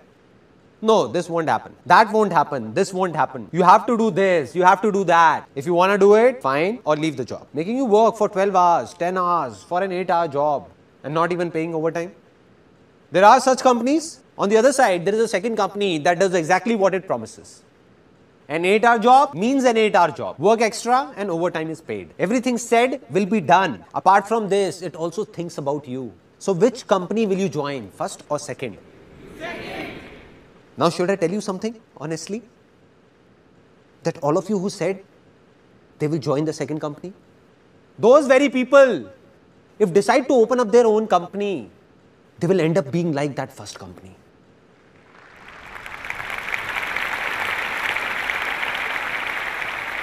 They'll forget about it. Now when they will have their own company, they'll wish to get an employee worth 8,000 for just 5,000. What are we doing, man? What are we doing? There are 2 kinds of people in this world. Those who believe in sharing and those who don't. Now the ones who don't will today or tomorrow have their hands and legs cut. There'll be a stage when everyone will leave them and go away to join those people who believe in sharing by their heart. Today they have 2 hands. Gradually they will have 4 hands. 10 hands, then 100 hands, and then thousands. A day will come when he will have countless hands, and that day, success will be a very small word. It will be a miracle. Miracle.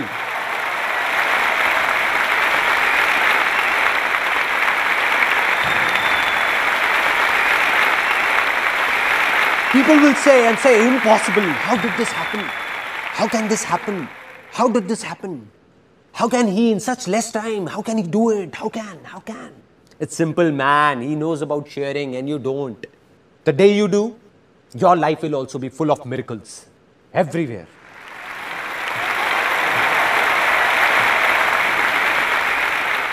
Now, the tree of success has a lot of fruits and we are sharing them. Knowing more fruits will grow. We are sharing. So you have become successful. But now the question is, who am I? What's my story? As a kid, I thought I could do many things. But as I grew up, I thought I couldn't do anything. And there were a lot of reasons behind it.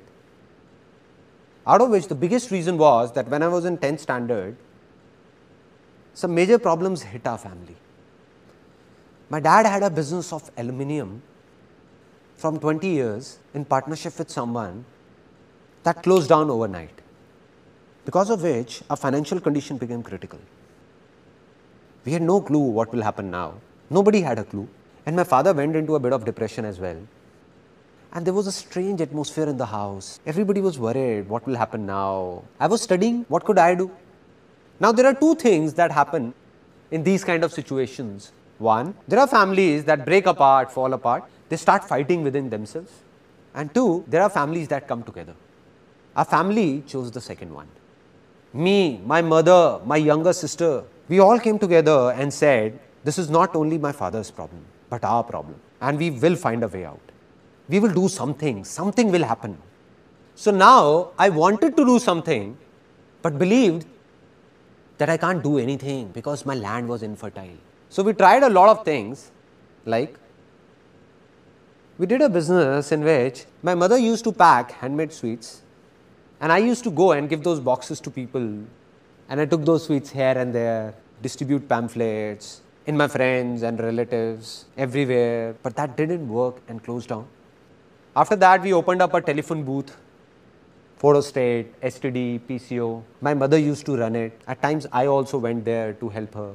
And going there, my land became even more infertile. Because I saw people fighting with my mother for just 25 paisa, I felt angry. But what to do? Such was life. That's when I thought that money is everything. Money is God. I just want money anyhow. I don't want anything else. Just get me a job from somewhere so that I get money and solve all these problems. So that telephone booth also closed down. After that, I went for a lot of interviews and failed everywhere. Had no clue what all was happening. And then came the turning point of my life. I went to a seminar. It was a multi-level marketing company seminar. I was 18 at that time, and honestly speaking, in that 3-hour long seminar, I didn't understand even a single thing. Everything went through here. And I exactly remember where I was sitting. It was an auditorium, and I was sitting on the third seat from here. I was looking at a 21-year-old guy standing right here.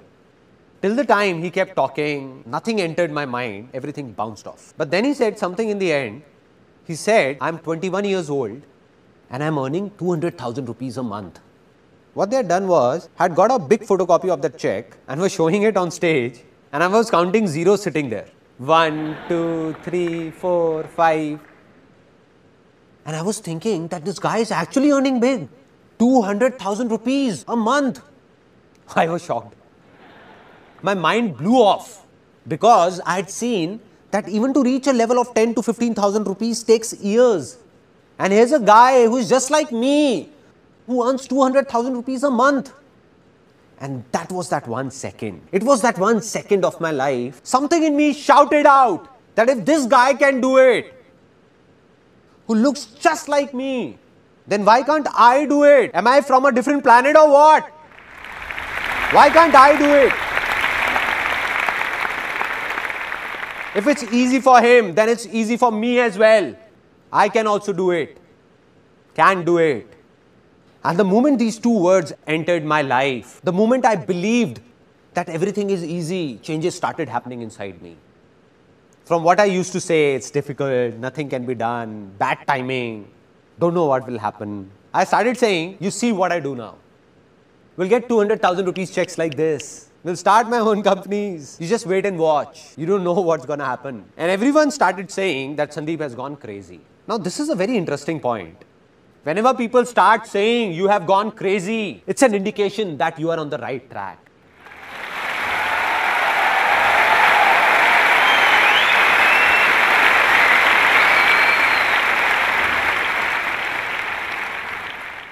A tinge of craziness is a must. And that's what happened. I became crazy, started saying strange things. I started feeling from within, it's easy. Land became fertile. One step complete. Now the second step. To discover what to do. Now there were two voices, outer voice and inner voice. I saw that man on stage and looking at him, I said, I want to be like him. If he's doing this, then I'll also do this and earn 200,000 rupees a month. But it wasn't my inner voice, all outer voices. So I took around 20-25 people to that company and nobody joined. In fact, the ones I took ridiculed me saying, where did you take us? And how much will you give us out of your 200,000? So I failed badly. And there were two reasons why I failed. One, it was not my inner voice. And two, I didn't understand sharing. I was taking people there not for their benefit, but for my selfish reasons. As an 18-year-old, all I thought was to solve my own family problems. To hell with these people. So I couldn't fool people. So back then when I failed, was it my good luck or bad luck? Bad luck, no. How can it be good? As per that time, it was bad luck only, no? But this is the very mistake, because nothing is bad in this world. Because whatever happens, happens for the best. Success comes from experience, and experience comes from bad experiences. Which means that success can only come to you with experience, and experience can come to you only through bad experiences, not with good experiences. Right? And this is what I understood. When I went to that company, it was not a waste. Although I failed financially, but I got to know about a lot of good things and started understanding them. Different things entered my mind that I understood that yes, I understood that even failures are useful. So I didn't feel sad. After that, I heard outer voices once again. Again, I made the same mistake. I was told by my relatives, family members, don't know seriously or not. They told me that Sandeep, you have got looks of a hero, man. And I thought so many of them couldn't be wrong. I heard the outer voice and went to become a hero, to be a model. I said I will. If everyone is saying, I will. So I went and saw that heroes like me, thousands, are standing in a queue and eating roadside burgers. I said to myself, Sandeep, there you go, dude. But I didn't lose hope. I was determined to do something easy, easy, easy. It's easy won't work till the time it doesn't come from inside. And that's what happened. I told myself many times that I'll do it, I will. But it wasn't from within. To become a model or a hero or do acting. Used to go for auditions but went blank. Forgot everything. Didn't enjoy it from inside. Did some music videos as well. Such music videos that if I make you see them, you would die laughing. When my 5-year-old son is troubling everyone, ransacking the house, then my wife just plays that video and my son sits there looking at the screen and says, "Is this dad?" What is he doing? So this time also, I failed. I believe, like I just told you, that you can only be successful because of your failures, not because of your success. So this big failure of my life was about to be the reason behind a very big success of my life that I didn't know, realized it later. How? During modeling days, a friend came to me with some photographs he got clicked from somewhere, and when I saw them, I was surprised. I said, "What photographs, man? Great." There were no digital cameras at that time. So I said, "Man, this will be great. I want to learn this." For the first time in my life, my inner voice said that I want to learn photography, man. I want to be a photographer. I saw an ad in the newspaper, went there and joined a short 2-week course of photography. I didn't know what was I doing, why was I doing it, didn't think about it, just listened to my heart. You know, from inside, that feeling comes that this is what I wanted. Got it. Just went to my mother, took 12,000 rupees, went and bought a camera. Started clicking photographs of my relatives, friends, everyone for free. Didn't have a clue what I was doing. Kept on doing it. Now, what happens is that even when you listen to your inner voice, that you will move in that direction, you will take a step, take an action, and what you want will go and clash with the reality, which will be very different. I wanted to become a very good photographer, but the reality was that thousands of photographers in India who had learned photography for 1, 2, even 4 years, and even they were not able to do much. And what had I done? Just a 2-week course. So I wasn't a very good photographer. Bang! This was the turning point where one of my failures turned into success for me. Between all those photographers and me, there was a small difference. What I mean is that I had failed in modeling, but they had not. When I used to struggle as a model, I knew that 90% modeling agencies were fraud. So what I did was, I made a list of 70-80 fraud agencies and 10-15 genuine modeling agencies and started circulating it to everybody. That this one is fraud, and this one is genuine. And people started liking this. After this, I gave a small ad in the newspaper, free portfolio. And everyone came. A lot of people came. I told the truth. No tricks, no lies, straightforward. I said, look, I'm not a very big photographer or a great photographer. I've just finished my course from here of 2 weeks. So one option is that you get your own film roll get the processing done and your cost will be this much, 3,000 rupees. Or the second option is that I do everything for you. Now, if I go to any wholesale market, so the same film roll you get for 150 rupees, I get it for 50 rupees. And in this complete exercise, I'll get 1500 rupees. So I said, we can do it as you wish, that way or this way. So they said, we don't have any problem, you only do it. We'll be spending the same amount. See, this is what I've always believed and will always believe, that if you want to do anything in life, tell the truth. Don't confuse anyone.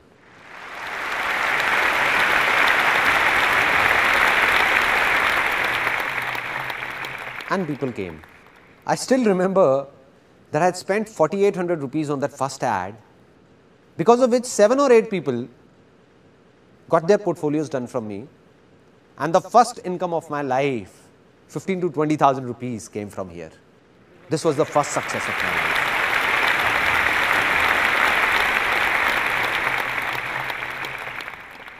Now, the second big failure of my life. A guy came to me and said that let's do an event together.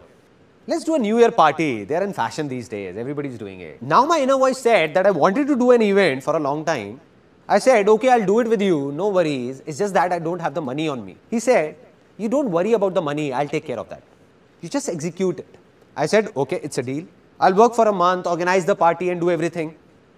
Investment will be yours and we will share the profit equally. He said, okay, done. He gave me 15,000 rupees and I distributed those 15,000 rupees to everyone. I paid to the banquet guy, the DJ, caterer, all of them knew me. I went myself and paid some advance to the printer, got the prints made, like stickers, posters, went to some universities and put them around, like banners and all. Now the problem occurred when just 3 days before the event, that guy came to me and said that I can't give you any more money. I said, but we have to give the money because I have to make all the payments, or else they know me and will catch hold of me only. He said, it's your problem, drop the event. I said, no. So then I arranged the money from somewhere, borrowing it from my friends, 5,000 from here, 2,000 from there. I collected all this money and made all the payments. The event was executed and it was a big success. It was the night of 31st December 1999. This event was named Disc 2000. The new era of 2000 was about to begin. All the money was inside a bag. I went to that guy and said, okay man, let's do one thing. Let's calculate how much you and me spent and divide the profit equally. He said, what calculation? Which money? He just took that bag and went away with his friends. Since that day, I haven't seen him around in my entire life. What would have a normal human being and not an alien done in such a situation? In such a condition? Would have cried? Become worried? I felt happy because somewhere inside I believed that life's experiences comes from bad experiences, and I felt happy and said, wow man, this is it. Such a bad experience. What else could be worse than this?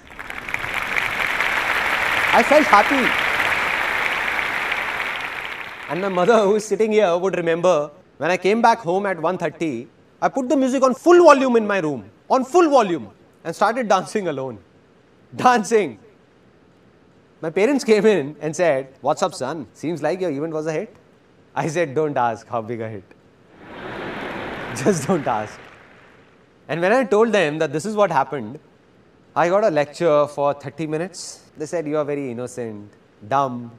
You trust anyone easily. Anybody can make a fool out of you. And why do you believe in what anybody says? I said, no. There must be a reason behind this failure. Maybe today I'm not getting it, but someday I will. And the day I'll get it, life will change for sure.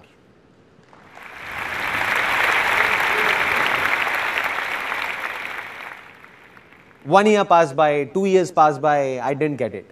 Didn't know what was that failure for. Until in 2003, I had reached a level in photography where I got stuck.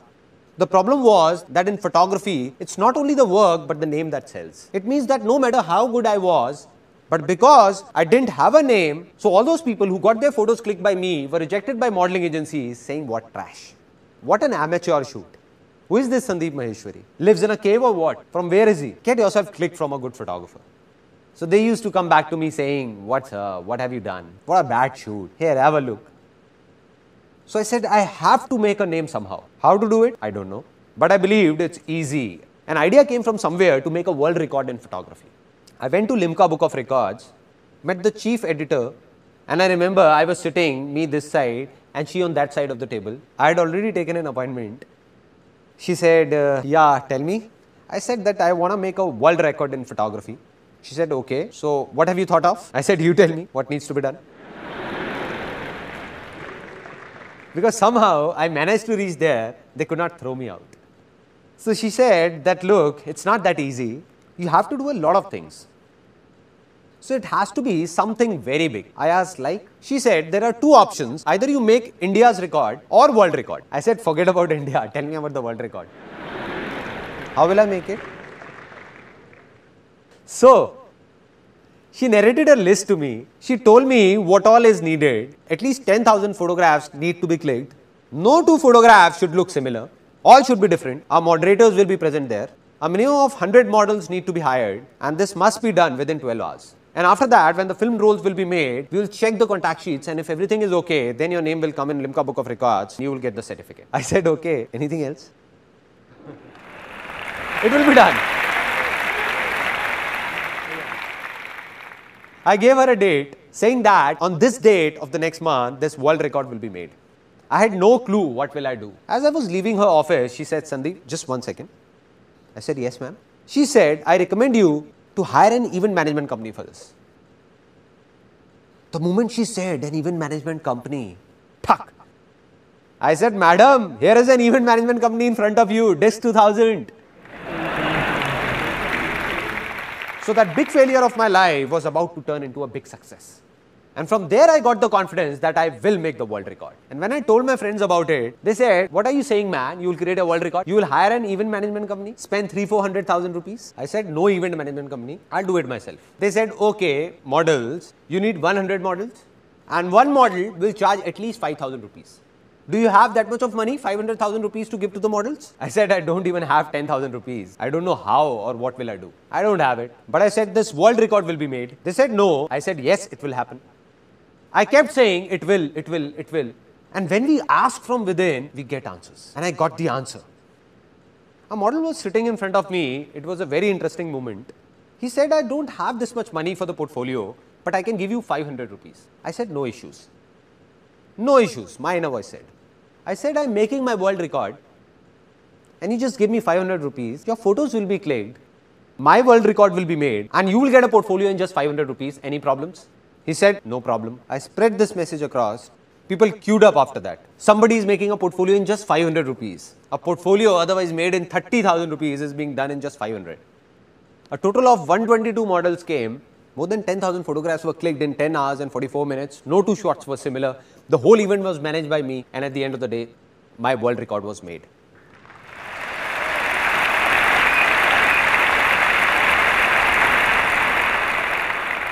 Now I'll show you the biggest failure of my life. I'll not tell you about it, rather show it to you. That what was it? At the age of 21, after I made the world record, it came to my mind that I want to write a book on marketing. And I was a college dropout. I left college in 3rd year. Now I went to the publishers that this is how I have written a book on marketing and I want you to publish it. So they used to talk very formally saying, yeah, have a seat. So where have you done your MBA from? I said, listen, I have no MBA. I am a college dropout. So they said, no, this is not the way. We can't publish it. And all the publishers refused wherever I went. But I said, I'll do it myself. I will publish this book, come what may. I got it published and here's that book right in front of you that I wrote at the age of 21 on marketing. Now what is so special about this book? It's written on it that it's one of the most unusual books in the world, one of the strangest. Why? Because almost all the books in English open this way, like this, but this one opens from here. This is the first page of this book. This is the second one. This is the third. This is the fourth one, and this is the fifth. So it's a reversed book. A reversed book. Reversed. The word spread that a photographer has written a reversed book. People talk about doing something out of the box, something different. I think it's all pointless. You hang yourself upside down from a tree and say it's different. It's pointless, no? There has to be a reason. So the reason why this book is reversed was written on the first page at that time. And the reason was, a big reason, if you can't even change the way you read, How can you change the way you think?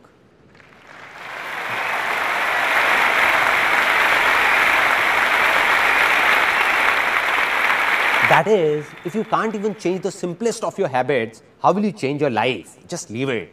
This book is not meant for you. And that's what happened. People took it seriously. They said, okay, if you don't want us to read it, so be it. Out of the 1,000 copies I got published, just 150 got sold. And the remaining 850 copies were taking a lot of space in the house because it was a small house with a studio and all of us packed together. So my mother gave them to a ragman. So a decent failure. Maybe you will see some grams wrapped in the pages of that book. Failure, that too a big one. Didn't know why this happened. Not at that time, but today I know. This book failed, but to write this book, I read countless books. And while doing so, my fertile land got plowed so many times, that everything became easy for me. Right.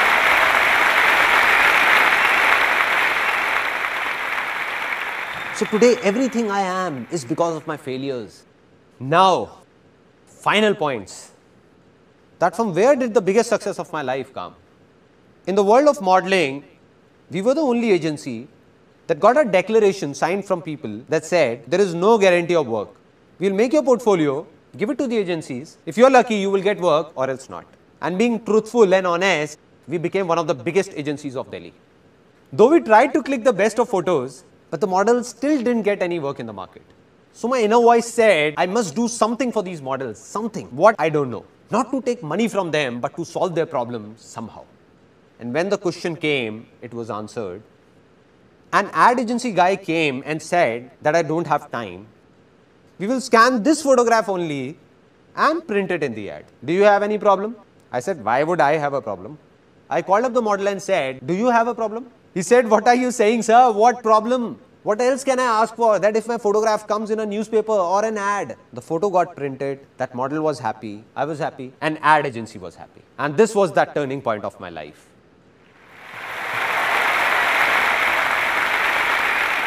That's when the calling came that this is what I want to do. And this is what I did. I'll explain it to you in brief that all the ads around you that you see in newspapers, magazines or hoardings, almost all the brands in India, the photographs seen in them are ours. Those companies buy them from us.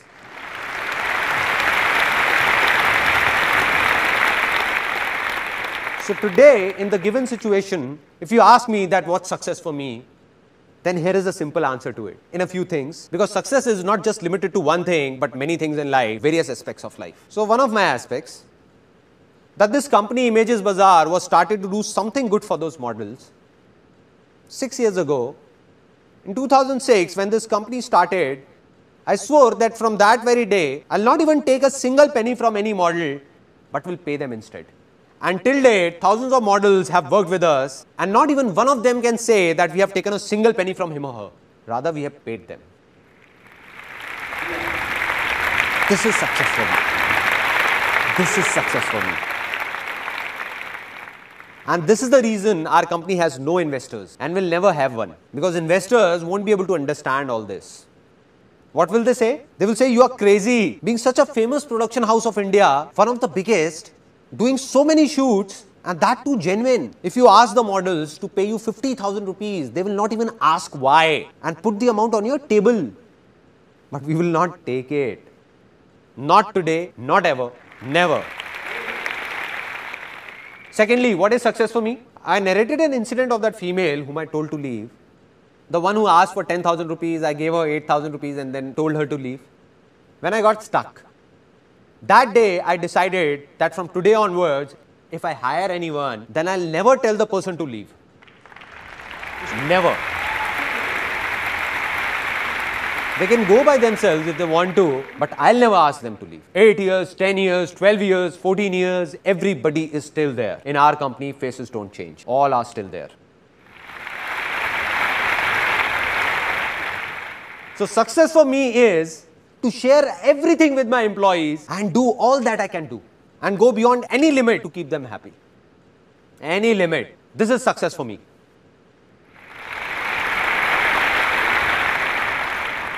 If you ask me that what do I believe today? Am I successful or not? I'll look straight into your eyes and say, yes, I am. I am successful. Why so? Is it because of the work I did in the past? No man, that was past. All the awards I got, business I did, that is all gone. That was past. It doesn't matter. There are many people in this world who keep on saying that I failed once in the past and keep saying I'm a failure, failure, failure. Come on man, it's not that you are a failure, you were a failure. You were. Right. On the other hand, there are people who became successful in one thing in the past and keep talking about that only. Keep talking that I am successful. I am. You know why? Because 20 years ago I did that back then. No man. What are you doing today? Are you really happy today? You were happy back then. But today, are you doing what the world expects you to do? Or are you doing what your inner voice says? If you're following your inner voice, then only you are successful. Otherwise, you were a success yesterday, but you are a failure today. So I am successful today because of what I am doing today. While you'll be surprised to know that some people still think of me as a big failure. Why?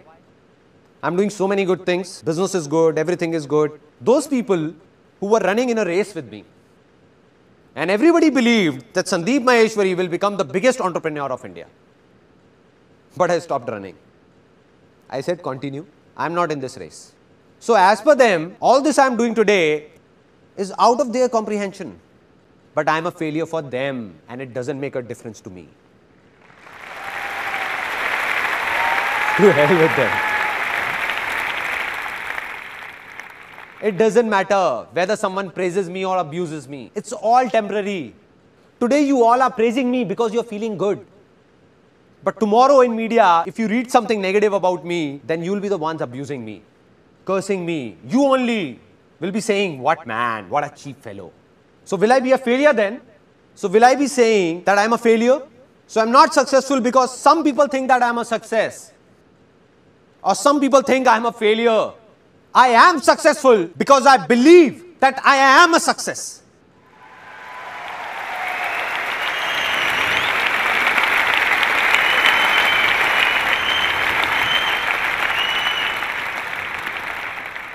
Yesterday I met one of my friends and he was asking that from where do I get the inspiration of doing all this? From where? It all started when I was 12 or 13. My grandmom used to narrate a story to me and I liked it so much that I listened to it daily and cried daily. My grandmom used to say, I'll not narrate it again because you cry. And I used to say, please, please. It was a story of a man who used to be very happy with his family, friends, very happy, enjoying. Then a stage came in his life when greed crept in. And because of that greed, he started fighting with his parents, brothers and sisters, with the whole world. Started thinking just about himself and got separated from everyone. He even started fighting with his own wife and kids. So in the remaining last few seconds of his life, when he was about to leave this world, tears were pouring down and he was crying, crying and crying. And the last words he uttered were that I made a big mistake. I made a big mistake. And he left this world saying this. So when I used to listen to that story, something happened inside me. I don't know what it was, but I always used to think that when my last moments will come, what will I say? What will I say to my people? I didn't know it then, but today I know that during those last few seconds of my life, tears will be pouring down, but I'll be crying out of happiness. And while crying, I'll not say anything to anyone, but smile. And say to myself that, wow man, what a life. Wow. Wow. Wow.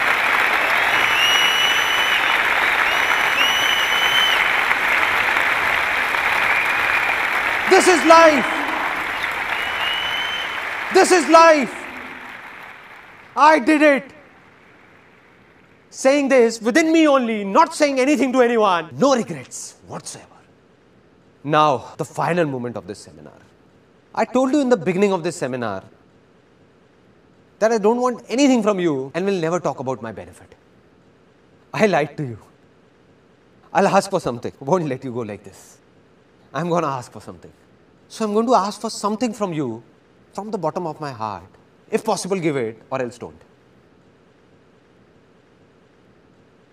So I fold my hands and request you all that today all of you have a hunger to do something, to become someone that has brought you here. But a day will come in your life when you will have much more than you need.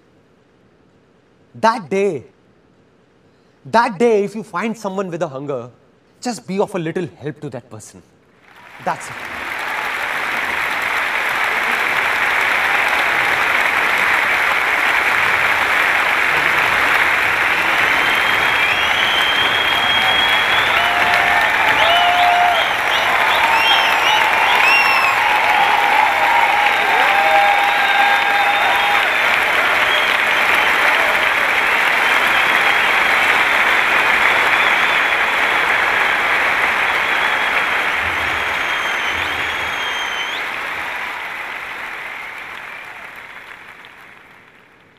Today, this was the last life-changing seminar of my life. One thing is ending here, but another thing is taking off. I'm going to keep recording all my experiences one by one in videos, record them. Today, I told you it's easy. So why is it easy? In every situation of my life, how did I make the smallest of problems and the most complicated problems easy for myself? I'll tell you all in those videos. I'll open up everything. I just open it up, my heart, my mind, so that tomorrow if someone will need to know something or do something, he will just go to that place and will do whatever he wants to do for free.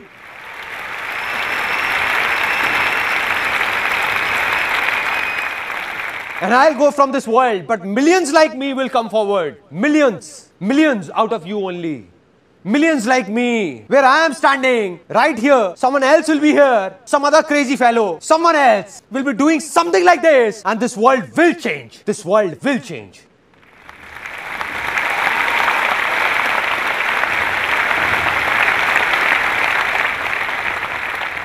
Today, I can say that my life's mission is fulfilled. And even if God comes and says, it's over, then I'll say, let's go, let's go, let's go.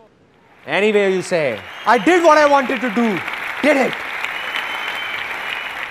Till today, millions of people have attended my seminars. And if I continued further, another few million would have seen it. But now it's video recording, this video recording that's going on will be watched by billions in near future.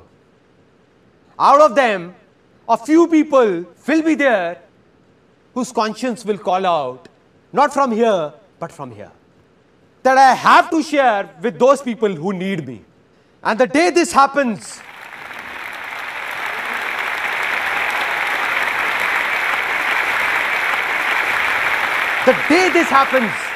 that day, not only in India, but across this whole world, nobody will be hungry.